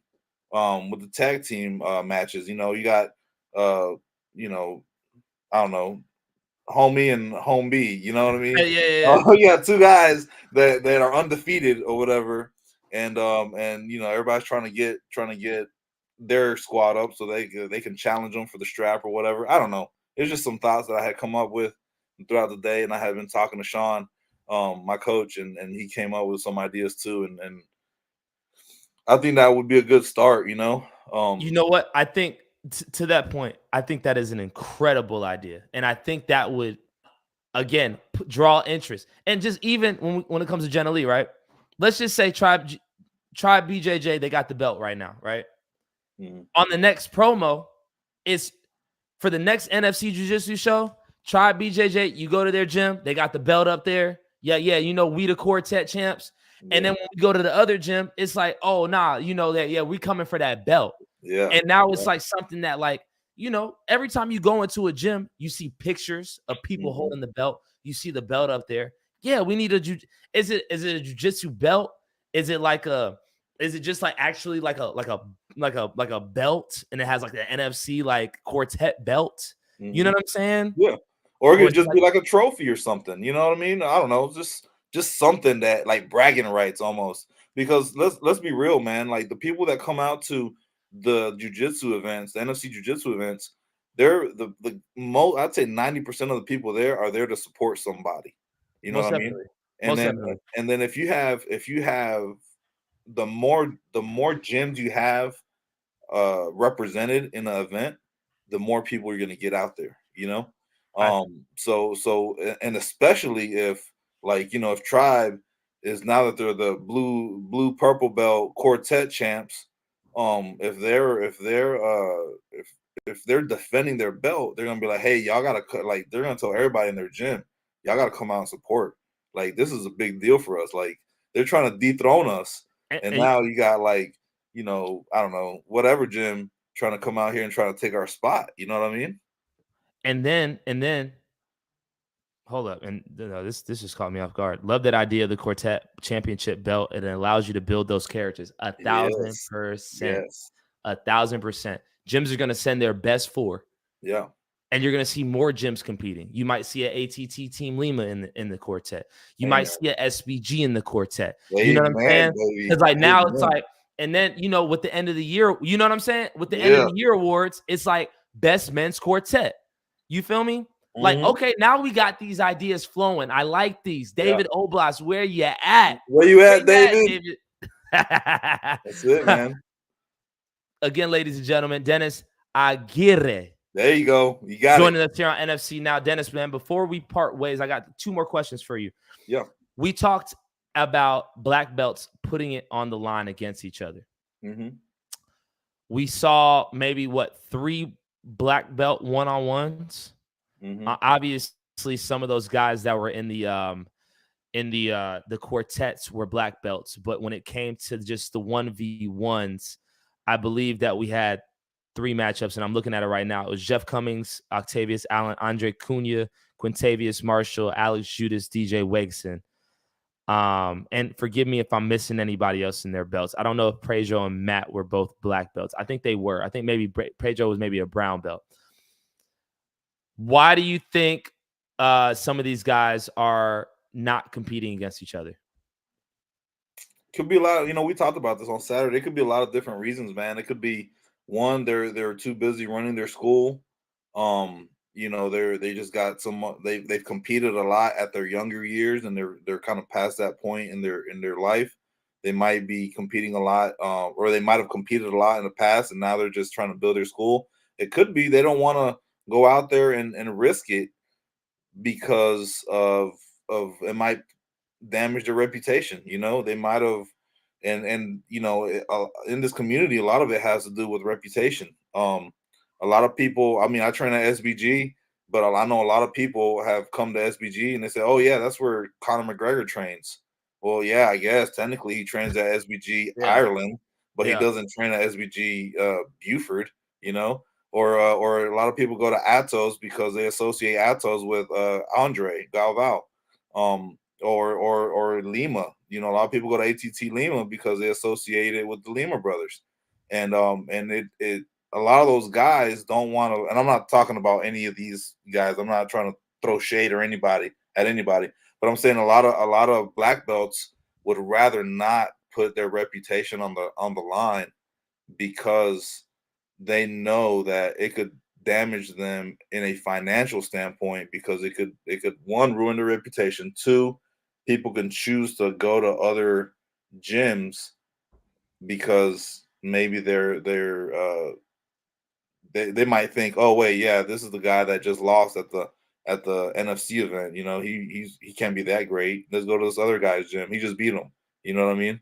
And I'm saying for like the lower level people that are looking to get into the sport. Yeah. So you and I, we talked about that, right? And just hearing you say it again, it brings me back to the question that I asked you on Saturday about why do you train at SBG? And you said, I train at SBG because it's a family. Yeah. At the end of the day, your family going to take some L's. My homie took an L this past weekend. Yeah. It doesn't change the fact that that's my homie. You know what I'm saying? Exactly. Shout out. So it's like, that might be a shallow reason why somebody would stop training. And I could understand how a competitor could think that, some of my students would go elsewhere. But a lot of times you go to a gym because of proximity. Yeah. And because of the people that are there. If you like your coach, your coach might take an L. And if your coach takes the L gracefully, comes to class and is like, yeah, I got beat. We're going to work on this position. Yeah. Maybe you might like that a little bit more. I don't know. Yeah, Go ahead. My at SBG we have Philippe Gentry, and he competed on the NFC card a few years ago, I think. And I think I was a white belt at the time. Might have been a blue already, but he won. He didn't lose or anything, but I don't think that and you're right about that, because I don't think my perception of him would have changed at all if he would have lost. I have coaches that competed at IBJJF as black belts, and they took a L, and they, in my opinion, they deserve all the respect in the world because they got after it. You know what I mean? And my opinion of them didn't change at all. You know what I mean? They made the walk. They made the walk. You could talk that you train all day, because you hear it all the time, especially in MMA. And Moon, I see you, brother. I see you. You talk about it all day. People like, oh, some of these guys, they're killers in the gym, but then when they show up, they're really not that. They're not that good. Yeah. You could be a killer in the gym all you want, but like, if you just go out there and show me that you're not afraid to make the walk, I feel like there's a teaching lesson in that. Yeah. Like, hey, sure. I'm not afraid to actually go out there and compete and lay it on the line. Yeah, you leading from the front that way. Yep. So I would like to see more black belts out there compete. I thought the black belts. Go ahead. So one of the ideas that my coach Sean brought out that we were talking about earlier, he was saying, like, if the NFC could have, like, and I hate to say it like this, but if there could be some bad blood between two high-level black belts, like, create a little drama between them, a little shit talking back and forth, and then, like, hype it up, and then get those two guys, those two high-level black belts out there competing. I mean, that might get people interested in it too. And we talked to Sam Pretty Boy Court about it a little earlier, just about, look, a little shit talk goes a long way, just a little bit. You saw my man Jeff Cummings after he subbed my man's, he started calling out his next guy. Yeah. And now I'm interested to see Jeff Cummings go against the next dude. So before we part ways today, Dennis, because I got two other guys in the queue, man. I appreciate you joining us here on NFC Now. Yeah. A couple more of those thoughts that you had, that you brainstormed before, if we didn't already get out all of them out. I think that was pretty much it, man. Yeah, I mean, I think that's pretty much it. And we just need more characters, and like we talked about in the jiu-jitsu community, more of the I don't know, loudmouths, Waters, you know what I mean? The Pretty Boy Sams, you know what I mean? More of those personalities, like, I don't know, like the first personality comes to mind in the MMA community in the NFC is like Louis Brewington, you know what I mean? Like, we need the Louis Brewingtons of the jiu-jitsu community to, like, talk their shit, respectfully. Respectfully, respectfully go out there, lay it on the line. You know what I'm saying? Yeah. Right. You might, if you lose, you might get laughed at, but at the end of the day, people gonna pay to watch you win or lose. Exactly. And this is the show business, right? Yeah. Before we part ways, Dennis, Aguirre. I want your final thoughts. What do you want to leave me and the entire NFC community? Man, I don't know, man. Let's make the quartet championship a thing, man. Let's make the tag team championship a thing. The quartets, you could have like 2 weight classes, like a total amount of weight under 800 and then one over 800 pounds or something like that. I don't know, whatever. But just have 2 weight classes for the little guys and 1 weight class for the big guys, and gi and no gi. I don't know, just something. But let's make the championship happen. Let's make the championship happen. And you said the guys, but shout out to the girls too, because they got after it as well. Yeah, I'm sorry. The ladies got after it. Ladies get after it too, man. And I'm, it's a male-dominated sport, man. But yeah, when I say guys, I mean guys and girls. Yes, absolutely. Because girls be getting after it.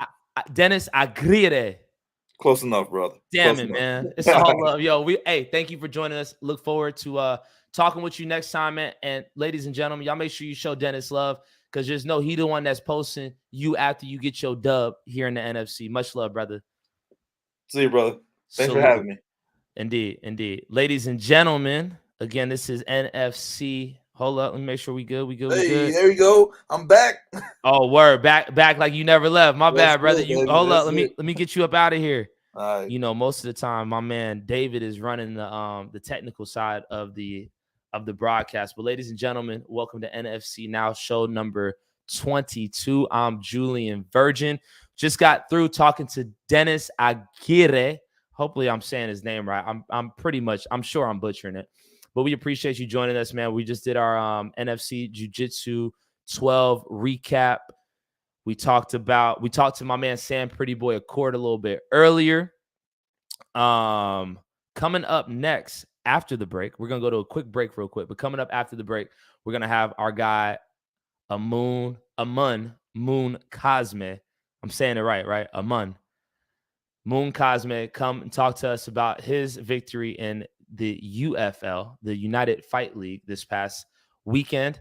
No, maybe a week and a half ago, rather, last weekend. And we're gonna have him come on and talk about that because this is one of my favorite guys within the NFC community. Real solid dude, a solid man. He's a solid man and really represents no matter where he goes. But before we get to Amun, gotta promo our NFC 153, which will be taking place live at the Battery Friday, March 10th. Make sure you get your tickets at NFCfighting.com. Let's get it. Atlanta's most exciting sporting event takes over the Battery for the very first time. Friday, March 10th at Sports and Social for NFC 153. So don't miss your chance to watch these gladiators go to war in the NFC cage at Sports and Social live at the Battery. Friday, March 10th. Tickets are available at NFCfighting.com.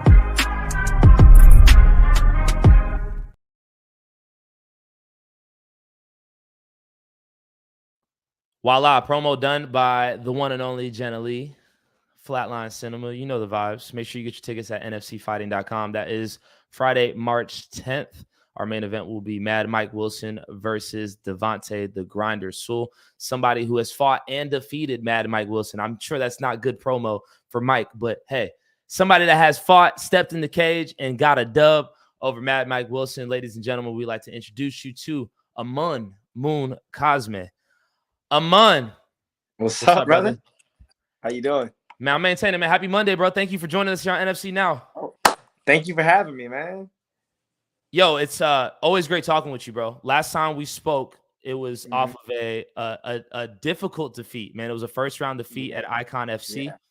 Yeah. 4. Now you're just coming off of a victory versus Jackson Santa Cruz at UFL, the United Fight League, their very first show, improving you to 5-1 as a professional, man. You had a beautiful knockout, bro. How are you just in total right now, man? A week and a half after the fight. Man, I'm just blessed, man. I'm trying to maintain the wave because, after, regardless of what it is, like a big fight or a big loss, I tell people, no matter if you win or you lose, you get this massive like spike of adrenaline. And if you win, it takes a while to come down. And then if you lose, it's like a freaking plummet just down. You feel like it's never going to. You're like, oh my God, I'm just falling forever.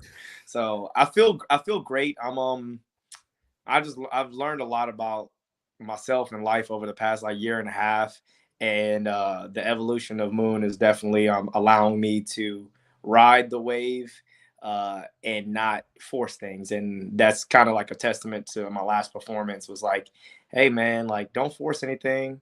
Speaking of Mad Mike, I love Mad Mike, bro. Mad Mike is the man. I fought him. My teammate has fought him, and he was one of my toughest fights ever. Not in the overconfident or cocky way. You got to be confident to step in the cage. But when I hit him in that first like 20 seconds and I wobbled him, I didn't drop him. He wobbled him. I got like a shark in like blood in the water. I was just like, oh man, I want to go knock this guy. Now I got him. Yeah, 3 rounds later, I never got him. he stayed in there. That's a tough son of a gun right there, ain't it? And he wasn't just in there. He was throwing up subs. He was hitting me with shit. He caught me with a couple knees to the face. Like, it was a fight. Like, I love everything about Mike Wilson because there are a lot of people, like, I was tuning into, like, you and Dennis. Aguirre. Yeah, I get it. I was tuning in and I was just listening to the jiu-jitsu, yeah, I'm a jiu-jitsu head, so I was just listening to that and stuff like that. But I just like what Mike does. Like, he fights everybody, anybody. Like, you don't get a lot of that. You got a lot of people doing this, but not a lot of people doing this. So like, I love that man. He's a great martial artist. I want to talk to you about a lot of people doing this and not doing this. But before we get to that, man, the last time I spoke to you was following you lost via guillotine. It was a front guillotine, wasn't it? Yeah, it was an arm and guillotine. It was an arm and guillotine. It was in the first round. You had your whole family out there. It was Jorge Masvidal's show. It was a big show. You were disappointed. To me, that, if I'm not mistaken, that was your first professional loss and really your first loss in the cage, period. In the cage. Yeah. I asked you a question. I said, man, like, when's the last time you tasted defeat? And you looked at me, you said, man, I taste defeat every day in the training room. And it's not how you respond to your wins, it's how you respond to your losses. That was an hour and a half after that loss. You talked about that dip down. Tell me about those emotions between that fight and now you getting in the cage 2 Saturdays ago. Man, I had the realization, like, right after it happened, I accepted it. I accepted that Diego Manzor was the better man that night. And the same way that I styled on a bunch of my opponents when they made one mistake, that motherfucker styled on me. And I was like, yo, I can't even get fucking mad because he made me look like easy work. And do you know what that does to, like, and I don't mean ego in a bad way, because as a fighter, you have to have an ego. A lot of people, everybody has an ego, bro. Everybody has an ego, fam. Right? My ego doesn't come out in the sense of like a shit talker. I'm not a shit, like, now I can talk shit, but I just choose not to in this format in martial arts. Somebody pops off, I'm just like, I believe in the law of energy. Energy can't be created nor destroyed, only transfer from one thing to the next. Sure. So all this popping off that you're doing, you're just giving me energy. You're feeding me. And so I'm not going to give you that back. Yeah. Like, I'm going to take it and I'll use it. But like, following that loss, I accepted it right away. And you asked the second question. Trust me, I listened to that interview a lot. And my best friend, who's also my head coach, Lathan Lawson, shout out to him. He was like, I was kind of concerned about the loss. Not that you took a loss, but like, how are you going to act? Like what was everything going to be like after the loss? And he said, when I watched that interview with Julian Virgin and you asked him, was like, do you ever had a bad day at work? And he was like, yeah, all the time. I was like, I just had a bad day at work. Like, I've had a lot of bad days at work and came out with dubs. And this time I had a bad day at work and I got styled on. So like, it was like, well, what do you do? Do you just quit your job because of one bad day? People have bad days at work all the time. So like, I just remembered that. And then Lathan came to me and was like, when you said that and I saw the look in your eyes, I knew we was good. Like, not that you were going to need time for months to not train and this and that. And like, no, he's like, that's it. We right back to the drawing board, because I took that same approach after every win. Every time y'all saw me in the cage, and I'm going to take the other people's word, because I don't really like to talk about myself in a positive way. I'm with you. I'm with you on that. Yeah. Like, hey man, the reason why I'm so good. No. The reason why people like, man, you look great this performance, better than your last performance. Because as soon as I was done, if it was a win, we go back to the drawing board and we do what we call as a debrief. Hey, what is every position where you made a mistake, where somebody could have capitalized, where you did this when you should have did that? And we're breaking down me before other people are even breaking down me. So for me, it was like, do the same thing you just did. Like, the formula is what it is. You just didn't have the right outcome. Now, I had a lot of things going on. I'm never that guy like, oh, giving an excuse or a reason for a win. Like, I had stuff going on in my life, and that was the first time that I didn't want to be in the cage when I was in the cage. Really? And I had to do it though. I had to be there. I had to be there under all the circumstances that were going on outside of fighting, because me and Lathan talked about it. He's like, man, it's crazy that your life runs parallel with your fight career, because I don't have a 9-to-5 job, but this is all I was doing. So I had other things going on in my life. And you hear people say, oh my God, like, losing feels so bad. I'm a competitor and losing feel bad. But what allowed me to rebound was the next question you asked. He was like, how does it feel? You know, you have all your people out there supporting you. When I left the locker room and went back out there, there was still 150 people out there. No one ever left. Which was amazing to me, man. Like you and David will tell you this too, man. You know how to sell some tickets, bro. Your people, y'all come through strong, man. You know, I noticed that every time I watch you compete, your people is there, your mom is there. And you take time to say hello and show love to everybody. And you said something like you had to be there. I mean, that was a big opportunity. That was Jorge Masvidal's show. Yeah. On Fight Pass in Savannah, Georgia. Like that, you had to be there. You know what I'm saying? I didn't have to be there for the external factors. That's not why I had to be there. I had to be there for internal factors. Like for me as a man, I had to be there when I felt like the circumstances, there were some things outside of my life that I didn't take fully control of. And I let that penetrate my mental. And getting physically ready for a fight is not easy, but it's simple for me. I can get my body in shape. It's being prepared to, I say, I like to be in the middle. Like people think of balance, you think of two things, right? One thing and a second thing, right? Balance, you have to have three. Because if I put a 10-pound weight on the left side of the floor and a 100-pound weight on the right side of the floor, you wouldn't be able to tell which one's heavier until you go to lift it. So there has to be something in the middle that you're able to balance to gauge each one. And for me, when I'm fighting, I like to be directly in the middle between feeling everything and feeling nothing at all. And depending on what's going on pre-fight, post-fight, during the fight, I can call on what I need from the other side, emotions or lack of emotions.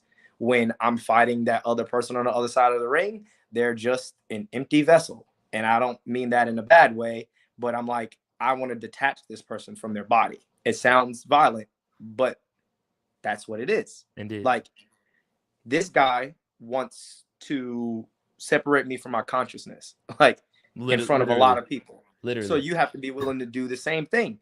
For so sure. It's like mentally I had things that were going on in my head, and I just like, man, I had to be there, and I had to be there for me later on in my life, if that made sense. Like there was so much other stuff going on that I felt like if I wasn't there, I'd been giving up on myself, on top of it being the biggest opportunity in my career. So it was like to that point, because obviously to that point, there's more opportunities that came along. Again, ladies and gentlemen, Aman Moon Cosme joining me here on NFC Now, show number 22. Following his first round, was it KO or TKO? I knocked the guy out twice. I think it was a KO. I would call it a KO. Did they call it a TKO, brother? So some said KO, some said TKO. I had people trolling me talking about, oh, he was still in the fight. But I was like, what happened was I knocked him out. The referee tripped on the way to pushing me out the way. So when he hit the ground, his head snapped and I saw his eyes come back, and the referee never pushed me. So this is what I mean about being detached emotionally, because as soon as I saw his eyes come back, I was like, you got to go out again. And I hit him and I hit him and I hit him until the referee pulled it off, and I knocked him out. And when his head snapped, he woke up again. So like the referee then pushed me off, and I just walked off because I knew it was over. But like they have the perfect pictures and videos and everything. He was knocked out before he hit the ground, but then the big whip like woke him back up, and then I knocked him out again with the ground and pound. But they're calling it a TKO. Some are calling it KO. To me, I don't care. Like it was over. Like it is what it is. You styled KO on or TKO. You styled on him. You styled on him, bro. Styled on him. big victory in UFL, United Fight League. Yes. It was their first show. A lot of heavy hitters were there in the crowd, man. Like, before we talk about the fight itself, how did this opportunity come about in the UFL, the United Fight League? Number one, I got one of the best managers in the game, and Jesse James Wallace. Say that. And it kind of stemmed from fighting on the UFC Fight Pass and the Icon.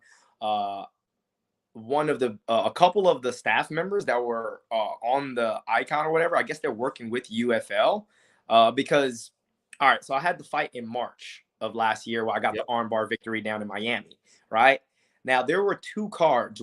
The second card wasn't on UFC Fight Pass, but there were 2 cards. It was the Icon that I fought on, and then there was another show called Freedom Fights. Okay. I fought on Friday. Freedom Fights had their fights on Saturday.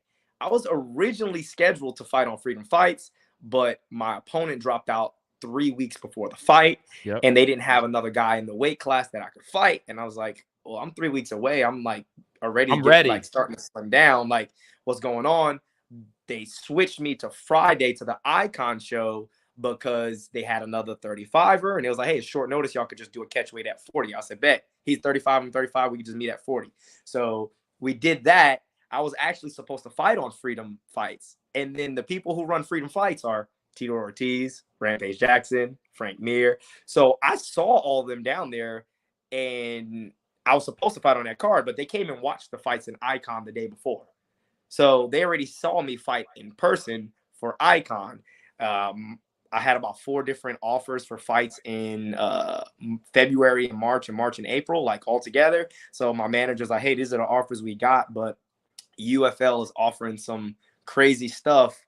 And he told me what it was. And I was like, that sounds too good to be true. Like, let me see this in a contract, because I'm a very detail-oriented person. Bro, he sent me the contract. I spent like 3 hours. I'm reading over everything. I'm like, what do you mean I get health insurance? What do you mean I got sponsorship opportunities? What do you mean what? Life insurance? Like, I'm like scratching my head like, this is too good to be true. And I was just like, what really sold me besides the health insurance? That was the big kicker. But what sold me, I was like, hold on, it's a tournament. I was like, they're going to put the best 135ers in the tournament, and then we're going to fight it out. I was like, I love it. Like, you know me, when I was in the NFC, I'm like, yo, I want to see people that's going to challenge me. I never was like looking for an easy dub and pattern. No, I'm like, look, I'm looking for some smoke. How many fights got canceled where I was supposed to be fighting big name guys, like guys that could fight?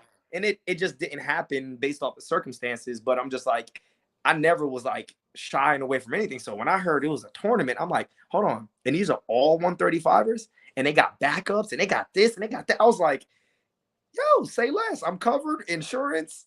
Who's the best? First pro title. Like, let's go. Where'd the fights take place? Arizona. So you flew out all the way to Arizona. How long would you spend in Arizona? They flew us out on Wednesday, so our body can kind of get used to the time difference and everything like that. Wednesday to Sunday, so I flew out Wednesday morning. So I got in Arizona Wednesday morning as well, because it's a 2-hour difference. So we flew out like 7 a.m. It's a 4-hour flight. Landed in Arizona like 9 or 9:30 a.m. and then our hotel was like 10 minutes from the airport. So we was there Wednesday, Thursday. Weighed in Friday morning, and then fought Saturday. But like, it was the most professional. I felt like I was fighting for the UFC, not just the lights, the professionalism. We had 8:30 a.m. or 9 a.m. weigh-ins, which means we can get fully hydrated and everything before the next day. We're not doing 7 p.m. weigh-ins. The weigh-ins everybody saw was the ceremonial weigh-ins, but we weighed in that morning the same way they do in UFC. Like, we had an itinerary, so when we landed, we knew who was picking us up, like contact. I was just like, you mean I could just go to another state, cut weight, and fight? It was like they laid it out. You were a VIP. You were a very important person fighting on the card. Yes. How'd that make you feel as a professional? You know, you're 5-1 now, man, but you've dealt with other amateur ranks. How'd that make you feel, just being able to just walk in there and like actually get that type of VIP treatment? Man, the biggest growth that I had from last year to this year is being present. Because my brain is like, your brain, you can't cut your brain off. And like, what makes me a good fighter is the fact that I when I can't cut my brain off, I use it to my advantage. But the same thing that can like help you can also hurt you. So last year, it was hurting me in a lot of ways. I was comparing myself to people. I was training too hard, where I was injuring myself all the time. I wasn't getting good sleep. My mental health wasn't where it needed to be.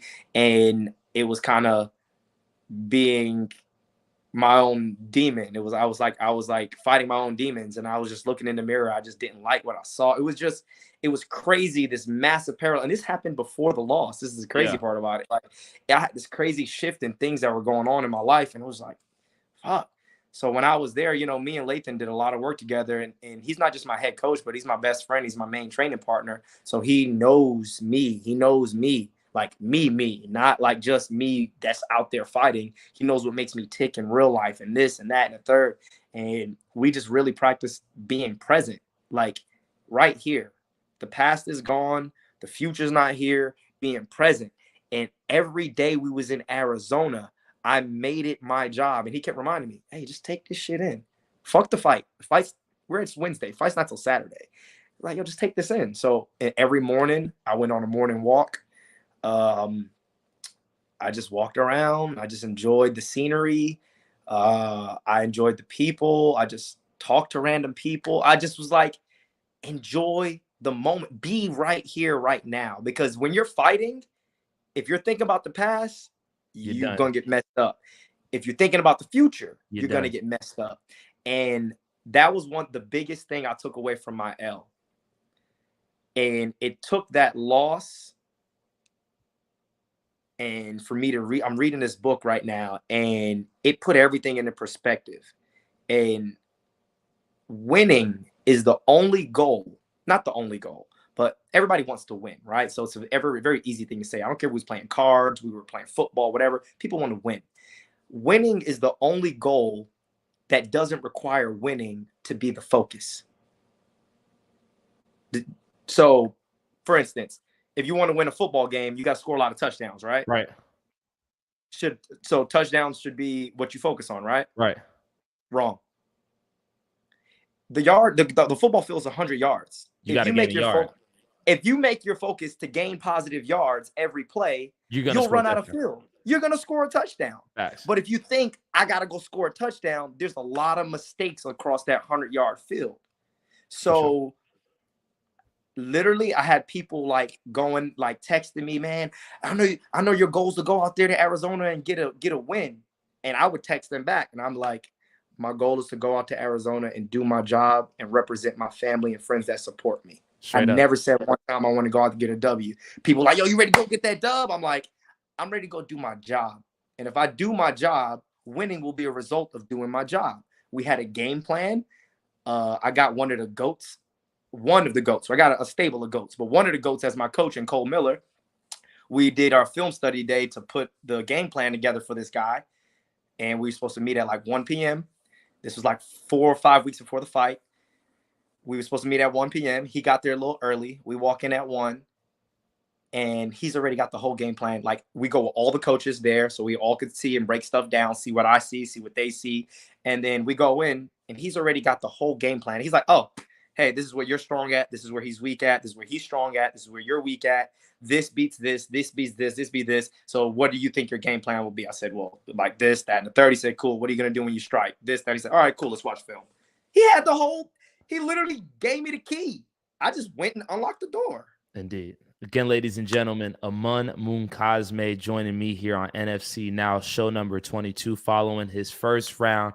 Will say KO, double KO of let me make sure I get my man's name right. I got it written down. Jackson Santa Cruz at UFL, show number 1 in Arizona.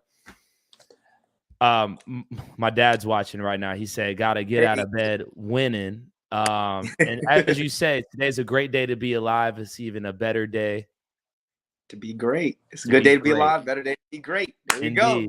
Indeed. So after the double knockout, you getting your hand raised, you got Frank Mir interviewing you, man. You were able to be present in that moment after getting the dub, man. How did that feel? It felt good. I spoke to TJ Holt the other day, Roster Cartel. He's in the queue right now. He hear you. Oh shit. He's in the queue. He's coming on next. All right. So remember I said I like to be right in the middle of feeling everything and feeling nothing. When I'm in that fight, I don't want to feel any emotion until I need to. But after that fight, I was really emotional because that loss that I took in the ring was the least bad thing that's happened to me in the last year and a half. Literally, like, fuck that loss. Like, it didn't affect me because I had so much other stuff going on. And in this training camp, 3 weeks before that fight, I buried my grandmother on a Saturday, and I buried someone who's like a brother to me on a Sunday. And that dude was gonna have to kill me to take me out of there, because that's why I just said I wanted to go in there and represent my family. Like, I got lasting memories of my grandmother being one of the strongest people I've known. She's native of Puerto Rico, right? She was in her 80s, never had a license, right? You know, I don't know why Puerto Ricans go to New York, but that's what they do. So my whole family's from New York. But I have a imprint of my head of like my grandmother being one of the strongest like people in my family. And I'm just grateful for her, because without her, like, I wouldn't be here. My mom wouldn't be here. Like, no one, you know, no one in my very big family would be here if it wasn't for her. And my aunt and my mom, you know, her two daughters, like, were with her when she passed. And I got a family full of women, man. Like, I got a family full of women, bunch of nieces, aunts and stuff. I think it's like one boy for every 6 women in my family. It's ridiculous, bro. And I feel like I have to be the mountain when there's like a hurricane going on. And I'm not make this a woman man thing, but like, you know, the women in my family are very emotional creatures. And it's not that I can't show emotion, but I need to remain firm and stern when there's chaos, when chaos ensues. And there have been many times where, you know, chaos ensues in my family, and me being the only man left in my family. Like, my dad's dead. All my uncles are dead. I am the last one that holds my name. So for me, that walk to the cage is much more than just, I'm trying to go out there and get a win. I feel the pain and joy of my family and all the shit that we've been through and all the things that we've overcame. That's what I feel when I go in the cage. And that's what I just detach myself from all emotions. And this person's an empty vessel, and I will do what I got to do to get them out of there. And if they're better than me that night, they're going to have to kill me, or style on me, you know, but, you know, that fight after, like, you know, Frank Mir, like, you know, they told me, you know, oh man, you got sponsored by F3 Energy, and like, you know, you're moving on to the next bracket. All I could think about was like, just give me a second to get the mic so I can let my mom know who's watching. I walked out to Suavemente because my grandma liked to dance. And like in the early 2000s, you know, they used to do Raise the Roof. Yeah. And my grandma with her Puerto Rican accent was like, raise the roof, raise the roof. So like, I'm coming out just like, you know, just in the spirit of my family. Like, I really felt just connected to everything, but like detached from everything at the same moment. And that's how I felt. Thank you so much for just that level of vulnerability and that level of realness, man, you shared with just not only me, but the entire NFC community here, man. Because I think a lot of times, you know, we forget that fighters are men, women, fathers, daughters, children, sons. You know, you said your dad passed away, man. There's a lot of different things that go into the people that we watch be gladiators in the cage, man. It takes a lot for y'all to just go ahead and make that walk, man. That's what makes that victory even so much sweeter, man. So I'm really happy that you were able to experience that feeling. And I will say this, you know, every week on this pod, man, we do this every Monday at 7 p.m. I get on here and I always say we need more characters. And like, you're a character in yourself, man, just by the way in which you present yourself. You're always like, you're the most professional person that I've come across. You're the most professional fighter that I've come across in this community.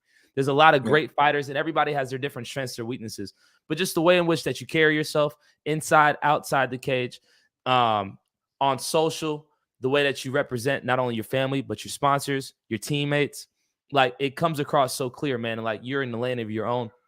And so I'm not surprised that you're getting opportunities to fight on cards like Icon, fight on cards like the UFL, and, you know, be able to have different sponsors and everything. So I say all that to say, man, what's coming up next? What kind of conversations are you having, not only with the UFL, but with your manager about what's next for Aman Munkazme?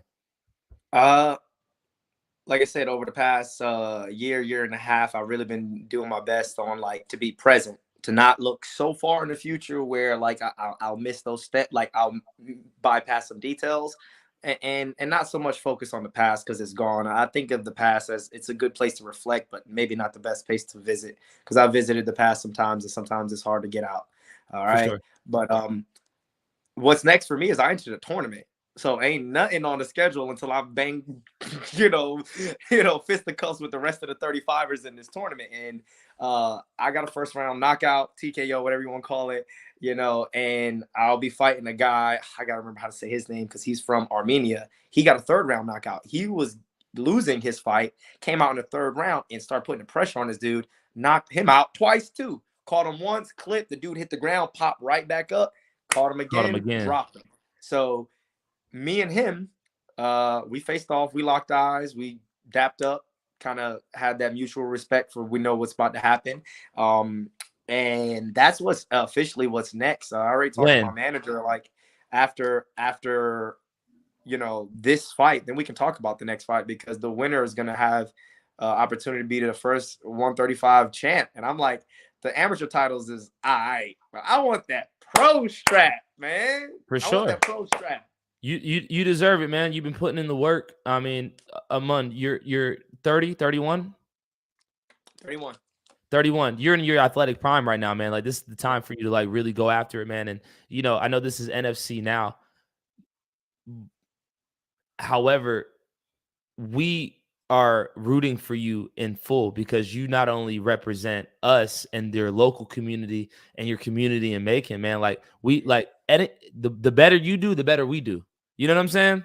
Yeah. You want to hear some dirt? Come on, talk to me. So I'm a representation of Georgia fighters, man. Like, say that.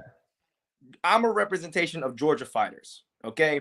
I post a lot on my like anytime I post stuff, like when me and my team are going to fights, I'll say middle GA MMA. You see me putting 478 on the map because I was raised in Milledgeville and Macon and Warner Robins, so it's 478. But when we go to another state, we represent Georgia. All right, and there were low key some dudes in Arizona talking shit about Georgia fighters. Okay, and my coach almost got into it with some people at a gym, and I was like, hey man, we gotta fight this weekend. He's like, nah, they're talking about they come to Georgia, pad their records. They must be not fighting nobody. Like, it was getting lit, but like we were like saving all that energy like for the fights on Saturday. They were like, oh, Arizona's the fight state. We was like, what? Arizona's the fight state? Really? Like, yeah, you got Fight Ready and Jackson, we all all this stuff around there.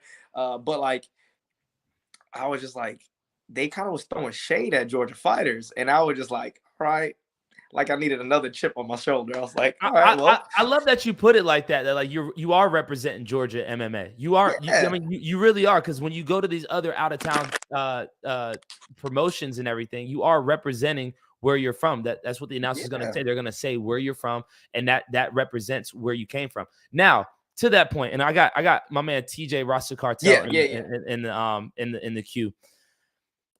One thing that I've been very critical of, and again, I'm not a fighter, so there's only a level of criticism that I could truly give, is about some of these guys in Georgia that are not fighting, that are not taking these tough fights, that are picking fights, or don't want to train with somebody because everybody's buddy, or I had a slice of pizza with this guy, and like, oh, I'm bros with him, blah, blah, blah, blah, blah. I've been seeing that a lot. Your thoughts on us training together, or at least fighting against each other, so that when we go to these other states, we're the best version possible?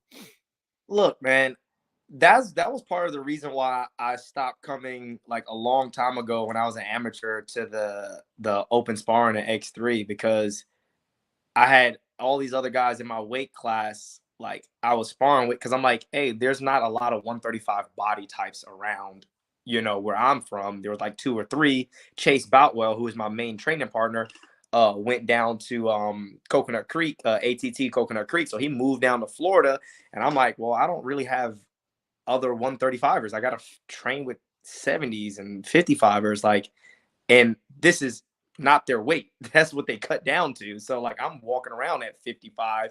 These guys are walking around at 75, 85, 205. And I'm all for the smoke and everything, but eventually you got to need a look of like people your size. So I was coming out to the X3 open sparring. And then it was just weird because like when I was trying to get fights, I wanted to fight the best guys.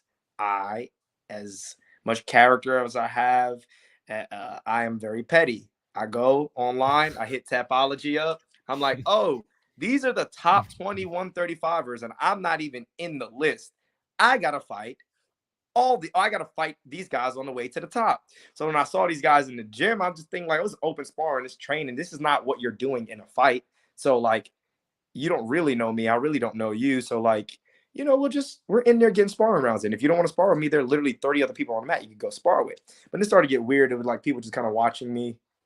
And I'm like, that's kind of weird. I'm about to fight this guy's teammate, and this dude's over here just like you know, taking notes and everything. Yeah, but I'm just like, it was kind of weird because then like I'm not gonna mention nobody's name because like I'm professional. Like out of respect, I'm like I was getting offers from the NFC for the people that I wanted to fight, the top 10, top 5, top 20, and my first answer, yes. Then it was like, all right, they declined. I was like, all right, whatever. I'll get another fight. I fought Andrew Geigerich. Then they offered me more top fighters. I'm like, yes. They're like, they declined. I'm like, well, who's left? Okay. Then I fought Damian Whitehead. No disrespect to Damian. Damian's a good martial artist and stuff. You subbed him in one round. I saw that on Tapology. Yeah, but it was a level gap in my jiu-jitsu versus his jiu-jitsu. And my coaches always have been imprinted in my head. Like, we know you can go to war, Moon, but like you lose troops in war. So why even give this person the opportunity to take troops away from you? And your troops are your brain, number one, your knees, your elbows, your fists. You want to lose these things in your amateur career, or you want to save these for when you go pro and meet another person like you who's going to be willing to die in there? And it was like, if you can take this guy down and sub him, just take him down and sub him. Yeah. Taking that. Yeah. He literally, the words in my coach's mouth before I walked out to the Damian fight, we're about to go out. He's like, hey, we don't get paid by the hour. Make it quick. And I was like, oh shit. All right. Like, was that like a 25-second joint? Like, yeah, it was like 27 seconds or 26 seconds, something like that. But like, to just bring everything around to where you were saying, like, it didn't bother me that people were declining to fight me. But I realized these guys aren't fighting each other either. But in this NFC community, there was so much of this going on. So I'm just like, you know me, I don't play Twitter fingers, but I'm petty. So I'll watch and I'm entertained. I'm like, these motherfuckers talking shit all day long, and ain't none of them fighting each other. And then I'm like, well, shit, I'll fight them. And then I get the offer, and they decline. I get the offer, and they decline. But then I see these same people online talking about I'm the best. I'm like, and this is I'm on this pod every Monday. And I'm always saying, look, just because you got to slice a pizza with somebody doesn't mean you can't compete with them. Because like our next guest, TJ Rasta Cartel Holt said, and I never forget, I just randomly ran up on him at a gas station. And he was telling me, I was like, what's next for you? He told me what was next for him. I was like, wow, that's actually a really great fight. And he said, look, I want to compete against this guy as an amateur because when we both grow pro, I want him to be the best pro possible so he could represent Georgia MMA. And that made the most sense to me. I was like, I respect that. I respected it. And like, I'm seeing so many, I'm a fan, Amon. I'm a fan. I'm an announcer, but I'm a fan of these. I don't care if you win or lose. If you make the walk, I have respect for you because a brother like me, I'm not making the walk into the cage. What can I say if you lose? Oh, he got beat up. I mean, I wasn't the one fighting. Yeah. At the end of the day, I want to see these matchups. And I'm like, okay, that's a body type. That's a body type. But now everybody's training at one specific gym. Oh, I train with him. I can't fight him or this or that, blah, blah, blah. I'm like, yeah, damn. I think it's a little bit of the new age era we live in. Like I said, I'm on a cusp because I was born in the 90s. And then like, early 2000s, but like this new era, everybody thinks this is what gets you to the top. And it's like, you got to be a good fighter first, right? You got to put in that work. And then if you talk your shit, you got to be able to back it up second. And so it's like, everybody's doing this because it brings attention. And this is where I separated myself from the pack, is I said, I will never sell out to myself. meaning I won't act out of character for any dollar amount. Okay. And I said, that doesn't mean I won't shit talk, because I will shit talk, but I'm not gonna be talking about nobody's mom, no religion, all this crazy shit where I'm like, if you said that, You're not gonna get out of character. You're not gonna break character. Exactly. What I said is exactly what you just said on the last thing. If these jujitsu guys start talking crap, people want to see something happen, right? So it's like, the people who are coming to watch this fight are not supporting you. They're coming to either watch you knock somebody out or you get knocked the fuck out.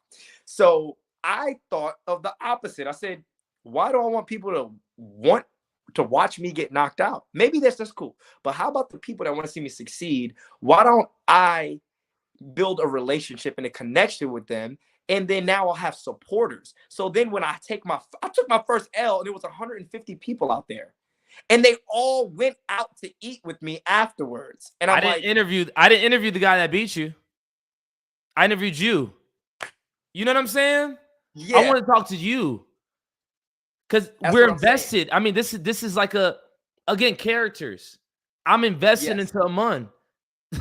If these guys fight these tough ass fights as amateurs, then you'll have a better grade of professionals. Exactly what TJ said. Like, as an amateur, I remember when I was fighting for Valor, I went up to Tim Loy and I was like, hey, I won my fight. I was like, hey, who's the toughest guy you got at 135? He said, oh, we got this guy. He fought Chase Boutwell. He's 4-2. I said, can I fight him? He said, please. Yeah. That guy got injured, so he couldn't fight. He was like, we got this guy on the come up. He's 4-1. He was 3-1, but one was a DQ because he, like, I guess it was like one of those iffy strikes where it's like, was the guy 12-6 or like or like, was the guy up? Was he dead? Like, whatever the thing was. But that was like his first fight, and he had like a 4-fight win streak, and he looked like a tank. He was just running through people. But I saw him fight, and I'm like, this guy's really pulling the intimidation card. That shit ain't gonna work on me, right? Because, like, I'm not gonna back up. I'm gonna meet force with force, because that's how you fight someone who is really aggressive off the bat. You don't just back up. So I met force with force, and he was pretty much cooked after the first round. Adrenaline dump. He was done. Easy but work. Also, but it was like, hey man, I want these tough fights. Do it as an amateur. If you're a good striker, you need to go fight the wrestlers. Like, go fight the wrestlers. If you're a good wrestler, go fight the strikers. Then go fight some other good wrestlers. See how good your wrestling is. So when you become a pro, you're representing Georgia. Like, to me, this one of the. I have a thing in my gratitude journal every morning. It's 11 traits of the best of the best. All right. The best know what they truly want. The best want it more. The best do ordinary things better than everyone else.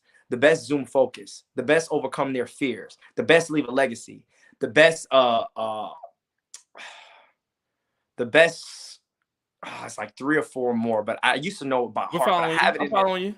And I'll read it, but the best call on the power higher, greater than themselves. Oh yeah. Sometimes when shit is hard, you might not be able to do it for you, but you can do it for your family. You can do it for the hood you represent. You can do it for the people that support you. You can do it for the future you. If the you now can't do it for the future you that's going to be thinking what you're going through right now. And it's like,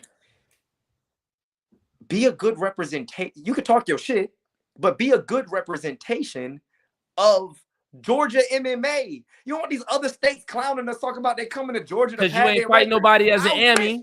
Because you ain't fighting nobody as an Ammy. Thank you. Again, I'm just the announcer guy. I'm just the announcer guy, bro. I'm just calling it what I'm seeing. Ladies and gentlemen, Amun Moon Cosme joining me here on NFC Now, show number 22. Amun, before we part ways, man, I want your final thoughts. What do you want to leave me and the entire NFC community with? 2 things. As an amateur, leaving my amateur career onto my pro career, I started my business, Lunar Unlimited, and for me, martial arts is nothing if you don't give it away. Like, that's how it evolves, and martial arts is forever. Think about that. Like, everything that we're learning today is things that were used thousands of years back. Hand-to-hand combat. This is how wars were fought. This is how land was conquered. This is how a man pushed himself to the edge and woman pushed themselves to the edge. This is how we evolved as a nation, as people, right? And if what you receive, you hold on to your grave, you are worse off after you got it than when you had it before. Say that. And through my business, Lunar Unlimited, it's not a big business. It's a small business. But I said, why wait till I get bigger before I can give back? So I'm taking 5 people. I'm not just limiting it to athletes, but 5 people. And I'm giving out paid sponsorships. I'm not doing this barter thing. I know what it's like to be a professional fighter. And even if it's $100, it's better than no dollars at all, right? So I'm offering paid sponsorships to athletes and win bonuses, media exposure, gear, all these kind of things that fighters need. Right now, I have 3 athletes who are fighters, and then I have 1 or 2 who are influencers. But I only pick people based off their character. Like, I'm not picking people based off of the wins and loss columns. I'm picking people based off their character. And with that being said, I would like to announce TJ Holt is going to be one of those guys. I talked to him the other day, and I talked to him the other day, and he's genuinely himself. That's what I love. That's what I love. I love it. He's genuinely him. I don't get. Look, my family was born in the hood in fucking New York. Then we moved to the hood in New York, and then we moved to the hood in Georgia, right? And like, that's where I grow up. I'm not a fucking ashamed of that. Now, you always are looking to better your environment. So anytime I see somebody with the mindset of where you were is not where you're going to stay, and continuing to grind to get better and better, and don't just do it for you, but do it for other people, I love that. And just talking with him, I was like, man, what can I do to give back?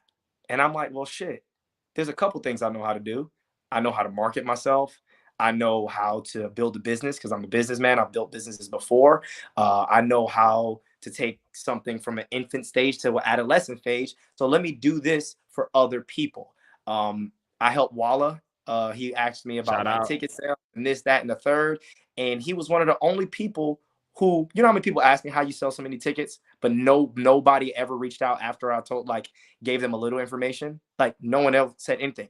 Walla asked me, he's like, hey man, how do you do, some of the things? I was like, you really want to know? I was like, yeah. All right, come down. Let's get some training in, and then I'll give you a full breakdown. I'm going to give this shit to you. I'm not charging. I'm giving this shit to you. I was like, hey, I got a spreadsheet. I do this, track your tickets, do this. Hey, go on, whatchamacallit, make your flyers, make your this, blah, blah. You are promoting yourself, blah, blah, blah. I'm still here, bro. I'm still here. Yeah. And basically, he got all that shit done in like a week. He hit me up like 3 weeks later, was like, bro, that's the most tickets I sold, and I still got 3 weeks before the fight. And I was just like, I appreciate giving something away and somebody actually using it. That's what I do as a martial arts instructor. So like, when I see certain people going out there grinding to be better and helping other people out along the way, that's the kind of people I want to give to. So I know I talk a lot. My bad. TJ Holt's on that roster. And then just my final parting words is everything I say all the time. It's a good day to be alive, but an even better day to be great. So get up and get to the grind, whatever that is for you, right? If you woke up today, it's a good day, because you could be hurting, you could be in a bad situation, but you got breath in your lungs, so you can do something about it. Not everybody's as fortunate, and I know, because I just lost my grandmother for old age, and I lost somebody who was like a brother to gun violence. So like, death has no favorites, right? It could be your day today, tomorrow. Les Brown says, here today, gone today, because tomorrow never comes. So you need to live each day like it could be your last, because it could. And with my business, Lunar Unlimited, that's what I want to do. I want to inspire people to push their limits. I remember doctors telling me I wasn't going to walk straight, and now I'm a professional athlete and a full-time martial artist helping people every day. So say that. And to both of those things, man. First of all, I don't think you could have picked 2 other better men to get behind, man. And Walla and TJ. Those are 2, along with you, man, some of my favorite people that I love to cover here in this industry, man, because we've been around for just a couple of years, man, but just there's certain people that stand out amongst the cream always rises to the top. There's certain people where it's like, no, I want to get behind that person. So as I always say, support a hustler, man. I love that you're supporting those hustlers out there that are really doing it. not only just for them, but for their people. And two, Aman, you're one of the best fighters and the best men in that are representing Georgia MMA. So, and I don't just say this for myself, but the entire NFC community, man. We just wish you the best. We're all behind you, man. Go out there and get that UFL belt, and then just take it to the next level, bro. Because every time that you go out there and lay it on the line, we got you. We're right behind you, man. So, ladies and gentlemen, Aman Moon Cosme joining us here on NFC Now. Thank you for your time, brother. I'll see y'all on the 10th. I'm coming to the fights. I can't wait, bro. We'll see you there. Peace. Bet. All right, ladies and gentlemen, boys and girls, this is NFC Now show number 22. I am Julian Virgin. Just got through talking to Aman Moon Cosme. I'm assuming that's DK Brewer that just had that just posted this, man. Too much light skin power for me to handle. The light brights taking over. Before we go on to our next guest, my man TJ Rasta Cartel, he has a beautiful daughter, so I got to show my beautiful daughter. Say hi, princess. Hi. Say peace. Yes, at Gym Gym. Yes, at the gym. Shout out to my man Aman who just came on here. As my dad just said, man, that was a great interview. Aman is a great guy. Always just putting on for the team, man, and putting on for Georgia MMA. So definitely big shouts out to him. Before I get to our guy TJ Rasta Cartel Holt, and we talk about his victory in K1, taking home that belt, I just want to let everybody know to make sure to get your tickets to NFC 153 Friday, March 10th, live at the Battery. We'll be there in full effect. Go ahead, show this promo made by the one and only Jenna Lee of Flatline Cinema. Voila. Atlanta's most exciting sporting event takes over the Battery for the very first time. Friday, March 10th at Sports and Social for NFC 153. So don't miss your chance to watch these gladiators go to war in the NFC cage at Sports and Social live at the Battery. Friday, March 10th. Tickets are available at nfcfighting.com.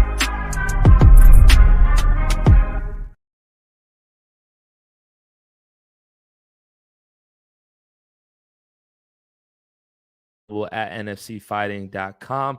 Make sure you grab those. I'll see you there on March 10th. Somebody I wish that was on the card. Somebody I wish is on every NFC card, to be quite frank, because this dude has the greatest walkouts in NFC history, man. This dude also is just a hell of a fighter, hell of a man. He trains harder than, I don't want to say harder than most, man. He does a good job of promoting how hard he trains.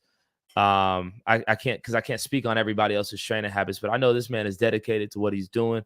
And I'm not the only one saying that. We just had our last guest, Aman Moon Cosme, talk about how great of a man this our next guest is.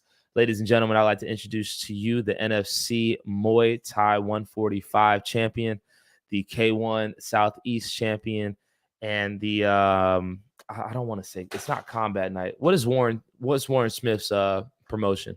Elevate Fight League. Elevate Fight League champion TJ, big certified Rasta Cartel Holt. Boy, is you in a Bentley? Man, I'm riding with my big cuz, man. Big body, hey, man. Nah, I'm out celebrating with my cuz. This is B-Day, man. He pulled up on me. We out having fun. Y'all asked me out, so I'm sending the big body with my cuz, man. Hey, man, yo, first and foremost, thank you for your patience, man. I know y'all done had you on hold for the last 30, bro, like maybe 45, man. You know, I had it damn near hours, 9:29. I appreciate you being patient with me. You know, I like to give my brothers they full time to talk they ish. You feel me? Yeah, for sure. So, hey, shout out to your cousin too, man, for allowing us to have his time in the Bentley, man. It must be nice sitting there with the belt in the back. It must be nice. Hey, appreciate you, fam. You know it's all love. I had to make time for the champ. I had to make time for the champ, man. So, look, you coming off of another belt, man. Tell us about this competition. Yeah, another one. Another one. What DJ Khaled at? Another one.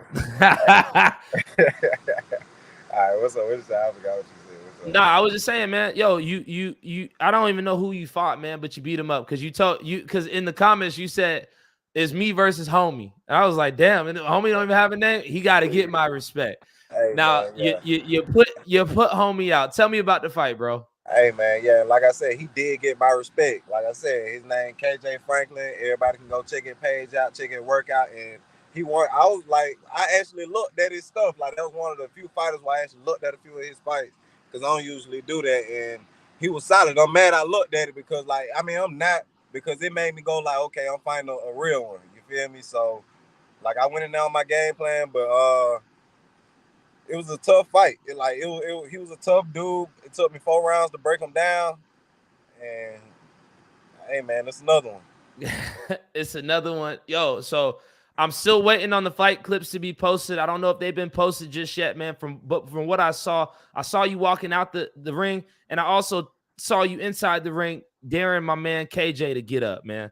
Could you walk me through that moment in particular?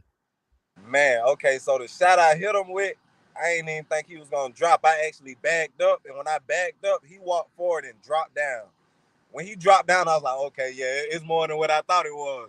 And when I went back to the corner, I saw him thinking about getting up, and I was just like, I dare you to get up. I dare you to get up. And it's crazy because he got up. The ref asked him, was he okay? He looked over at me, and I'm still like, I dare you to get up. And he got back down, and the fight ended just like that. He didn't even get back up, and I thought he was finna get back up for real. But before that, like the first round, I came out blitzing. I tore his body up early, first 30 seconds. I'm going to drop the clips like right after this. I ain't dropped none of the clips yet because I'm like, man, I don't know. I need a build up or something. Because it's like my stuff, I feel like my stuff don't be going viral enough the way I'm handling stuff. So I'm like, I got to have some type of build up so these folks can know, like, I'm for real. Like, you see my training and my promo, you like, okay, I might do want to see him fight. He pop a lot of shit during his training, and it really showed in this fight. Like, you saw it all come together. Like, with the Justin fight, I feel like I did my thing, I boxed, but I didn't put the closure on it. This one, I did the exact same thing, but I closed it out, and it just felt like a brilliant performance against a top-level dude. Yo, so obviously, man, you put in the work. You put in the work every day, man. You in the gym every day, man. You putting in the work. You not only just the work in the gym, but you also putting in the work promoting yourself, man. Like, you know, you're your number one biggest fan, and I respect that, bro.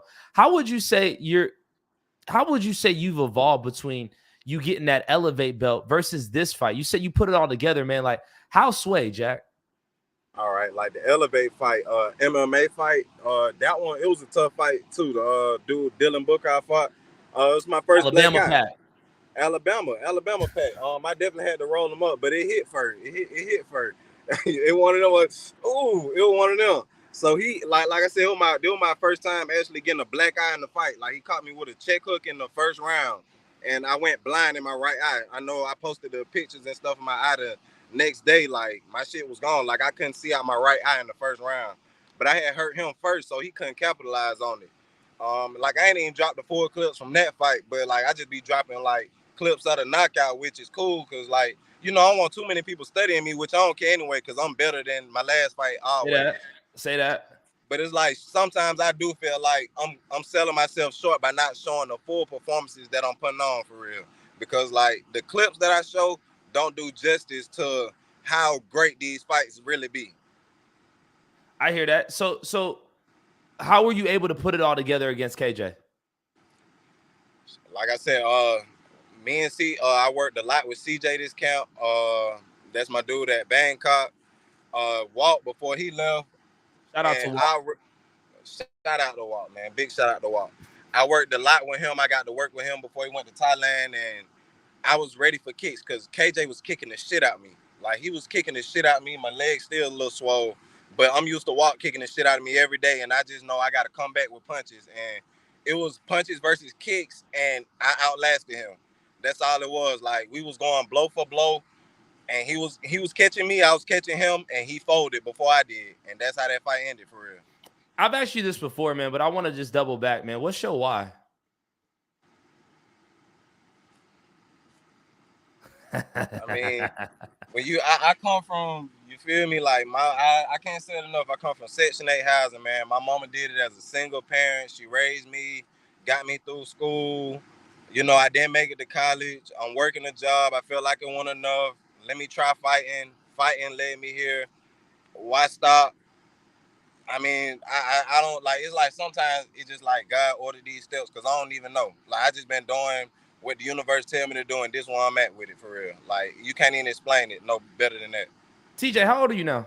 I'm 29, finna be 30 March 28th next this month coming up. Yo, so you're really entering your athletic prime right now, man. Like, and then like now you got that you got a lot of experience under you, man. To like where it's like both of those things are now coming together, bro. Have we seen the best TJ Holt? Oh nah, man. It's like every time you're gonna see a better version of him, but I can't even see it because like it's crazy. The development from where I was my first MMA fight against Zay, which was a dog fight, to my last fight against KJ is just like I'm a complete fighter. It's like I'm throwing kicks. Even MMA, like you're not just taking me down and I'm staying on the ground. I'm throwing up subs. I'm getting up. I'm reversing. I can wrestle. I can. Of course, I got hands, but I'm kicking. I'm throwing head kicks. I can clinch. It's just like I'm really entering my prime, and it's like the sky the limit for real. You're not a complete fighter, man. You are a certified fighter. Go ahead, drop that brand one more time. Certified. Go ahead. Big certified. Big certified.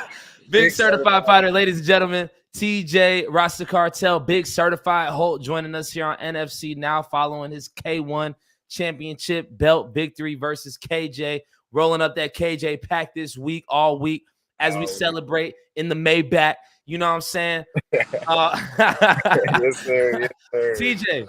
What's up? What's up? One of my favorite moments, the last time I saw you was at the NFC Awards banquet, man. One of my favorite moments is when you and Travell Miller got up there together, and y'all accepted the award for, I believe it was Fight of the Year. Yeah. If not, was it Fight of the Year? Y'all accepted the award for Fight of the Year, and then y'all also were just able, just as men, to just show that respect after y'all went to war.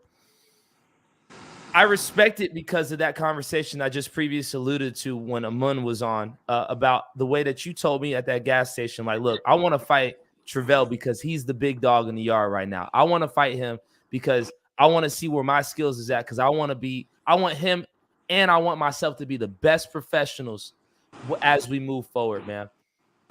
This is a two-part question, and I'll ask the first one first.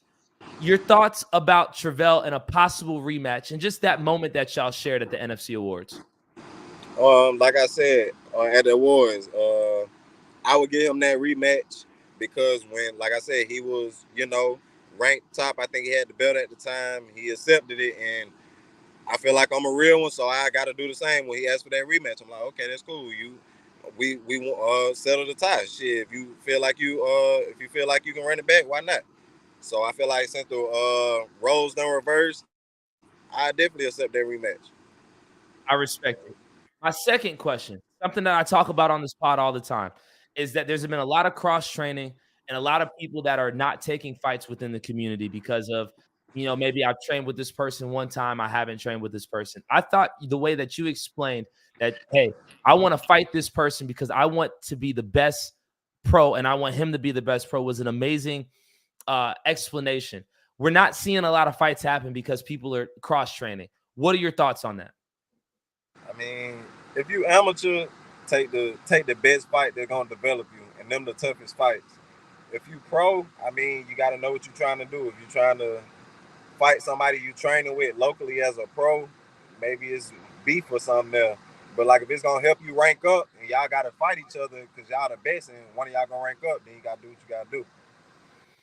I respect that. Sometimes it's business, sometimes it's personal, sometimes it's beef. It's like with the fight shit, you never know for real. But that's why they said fighters fight. Shit, if it's any animosity where like shit, a fight happening is good for both sides, I don't see why turn it down. Indeed. Again, ladies and gentlemen, TJ Holt, Rasta Cartel, big certified, joining us here on NFC now. We haven't spoken since we've spoken, but I never asked you about the Justin fight. I know there was a lot of animosity heading into that fight, and you said he's gonna get my respect after the fight. Just that Justin fight, man. What do you think about Justin after y'all went 5 rounds? He was solid. He was solid. He made it 5 rounds with me, and I didn't expect him to, for real. Like I didn't expect him to. I don't expect nobody to make it 5 rounds. Like, but he took my best shots. He kept coming forward. he did what he had to do. Like, I felt like I fought the perfect fight, because if I fought it any way different, I would have fell into how he wanted to fight.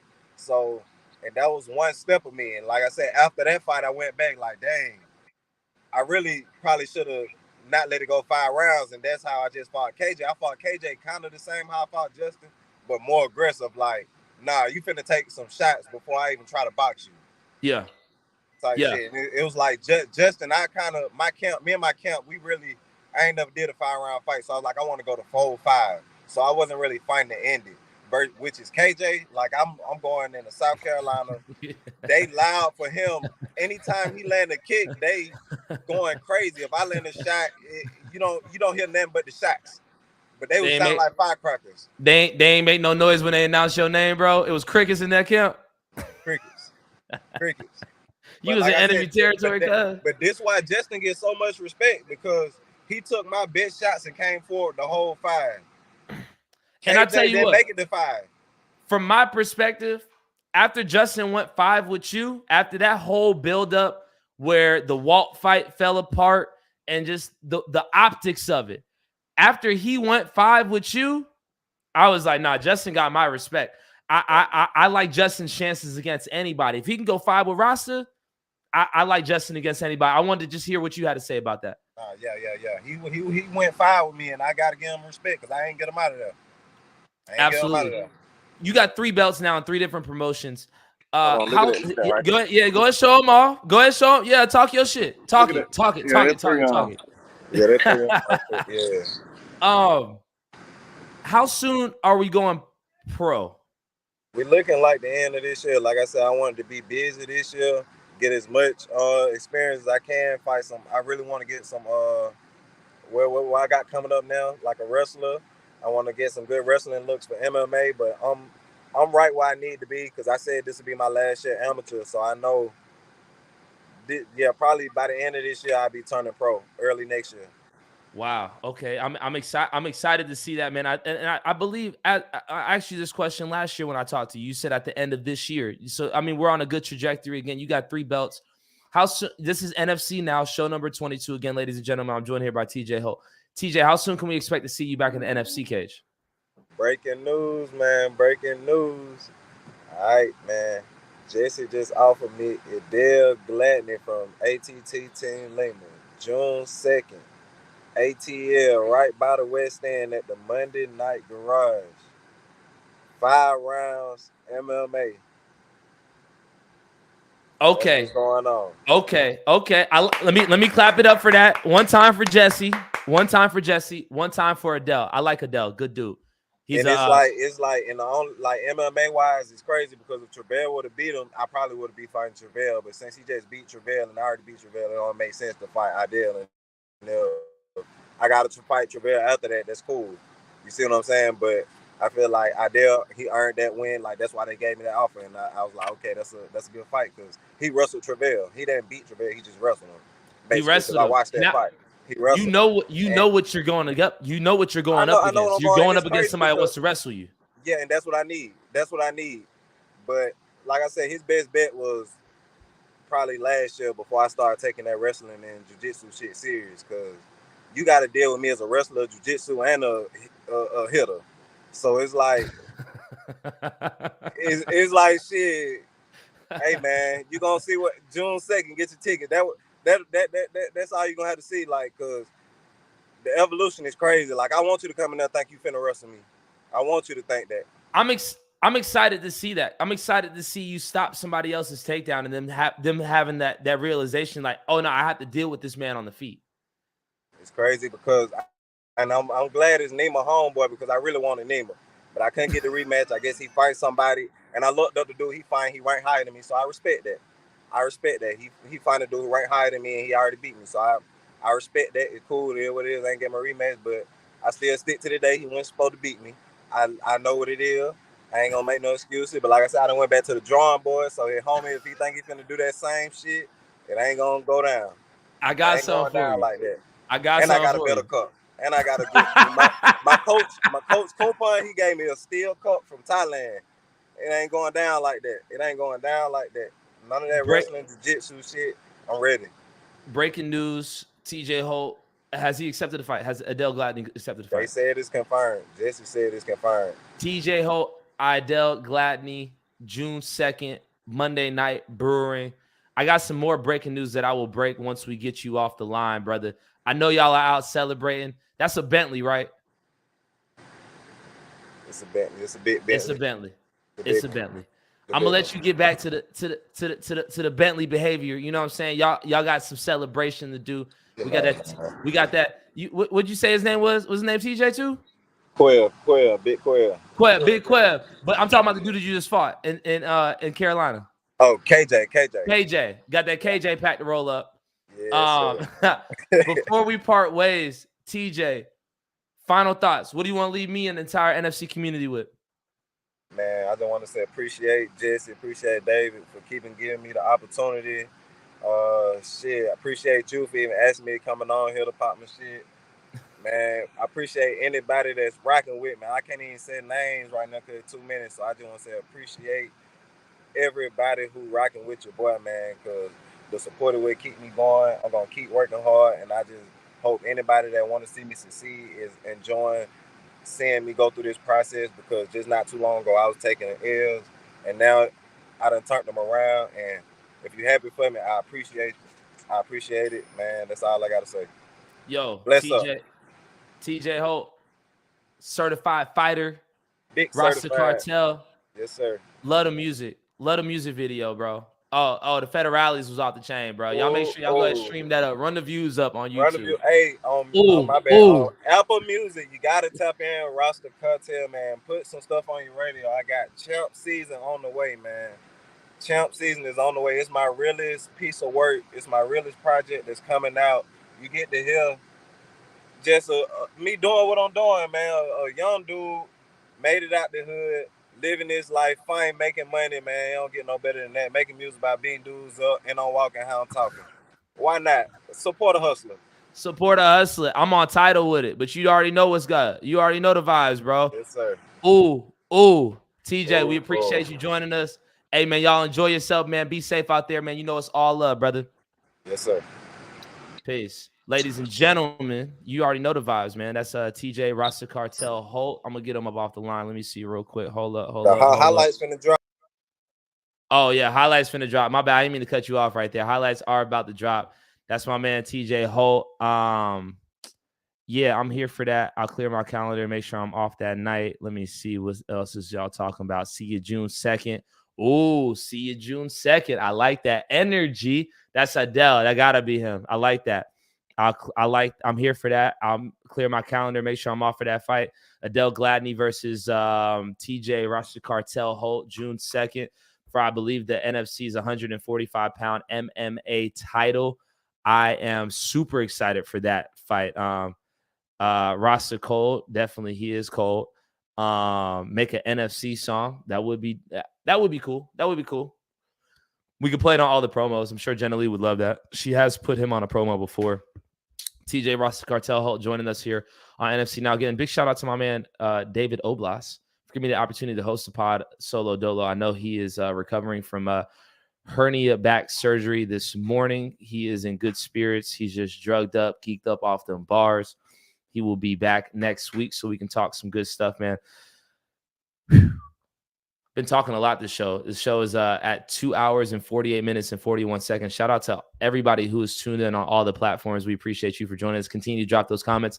Let me know what you think about today's show. I've been running it solo dolo the entire time.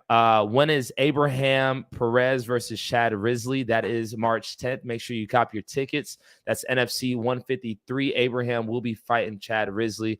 That's going to be a really good fight.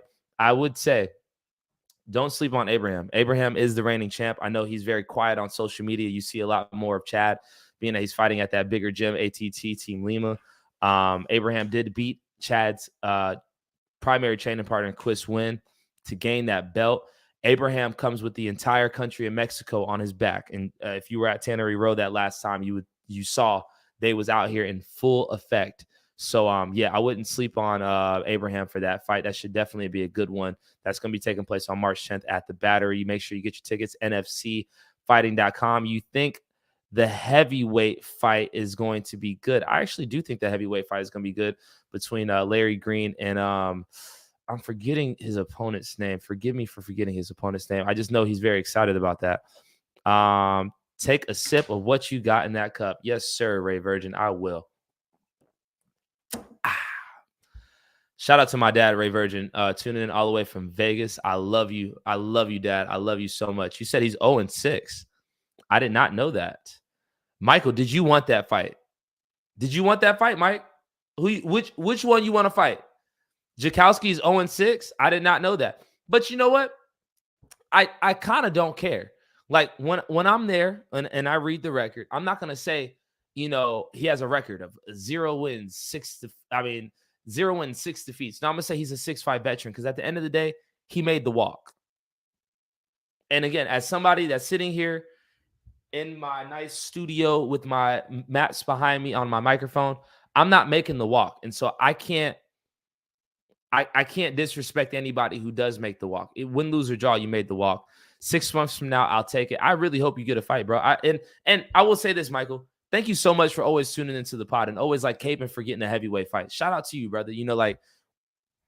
You're valuable. You add so much value, and you even just tuning into the pod every week makes a hell of a difference. Now, 2 hours, 51 minutes into today's show. I want to wrap the show. We've had an amazing show.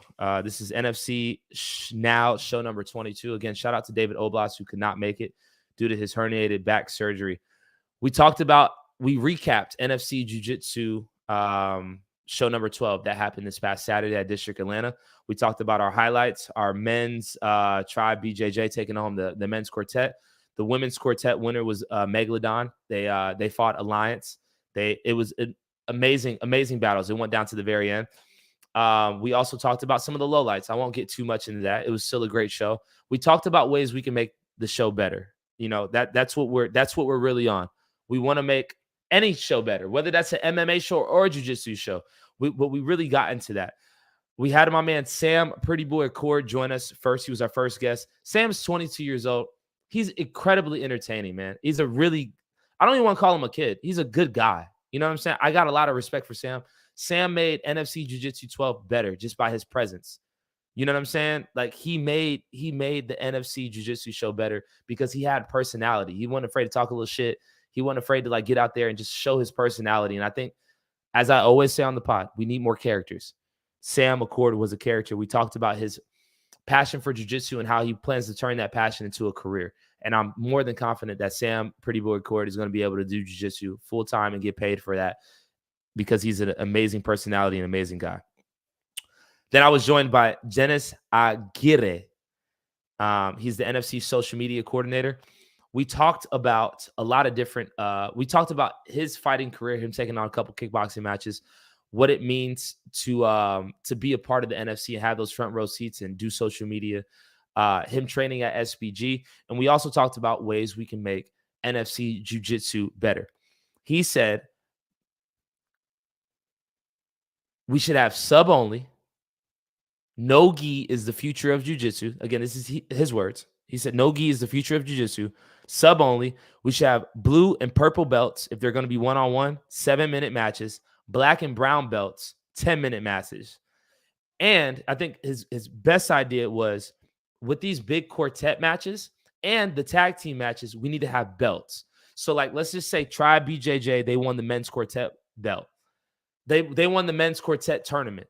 They need to have a belt. And then on the next jiu-jitsu tournament, the next NFC Jiu-Jitsu show, so NFC Jiu-Jitsu 13, we have another gym that's going to compete for that belt. So we have that quartet happening. And that's the main event of the evening. Let's see who's going to have the men's quartet belt. I also think that we need to have more tag team matches. We didn't have any tag team matches in jiu-jitsu this time. We've seen tag team jiu-jitsu be introduced at MMA shows. I think that the tag team matches need to be introduced at the jiu-jitsu shows. And with the tag team, it's so new. I still feel like there's so much more strategy that could be implemented in those tag team matches. So I look forward to seeing more tag team matches. That was Dennis Aguirre. He joined us at 7:45. Then we had Aman Munkazme join us. at 8. It was like maybe like 8:30, 8:30. We talked about his victory versus Jackson Santa Cruz at the UFL, the United Fight League, #1. He improved his record to 5-1. Amun is an NFC vet. He fought a lot of his amateur career and a couple of his professional fights in the National Fighting Championship. Now he's gone on to fight with a lot of different promotions around the country. Amun talked about a plethora of things. I like him. I love Amun. I think he's a really great guy. Like he's one of the really like good guys here in Georgia MMA. He talked about representing Georgia MMA when he comes to different when he goes to different promotions outside of the state.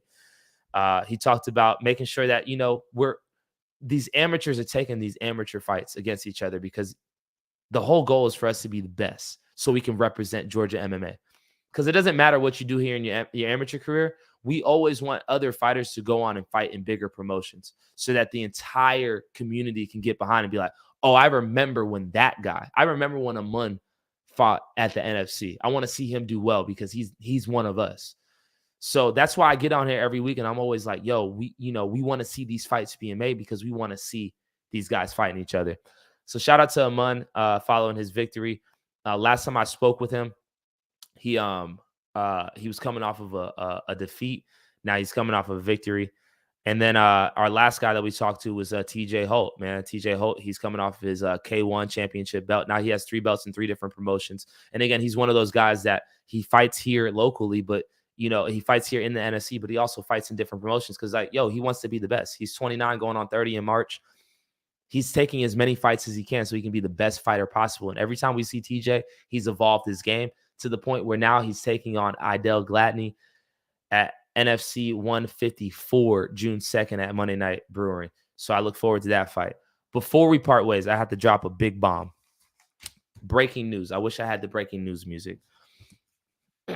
Y'all hear me? If you hear me, just tap in the comments. I hear you, Julian. I'm still here. Just tap in the comments. I hear you, Julian, because I have some big breaking news. And before I break this news, I'm going to go ahead and play this NFC 153 promo. But do not leave because I have breaking news that is very, very important. And I need everybody to understand that this is big breaking news, okay? So I'm going to play this NFC. Atlanta's most exciting sporting event takes over the Battery for the very first time. Friday, March 10th at Sports and Social for NFC 153.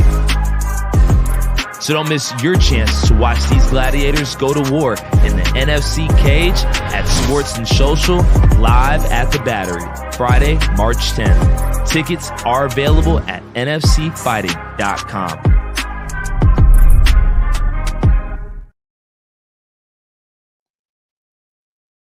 Y'all funny. If you just don't drop the news, that's called a cliffhanger, man. That's called a cliffhanger. I'm a real journalist over here. I got my notes, I got my pen and my pad, and I know how to keep y'all here to the other side.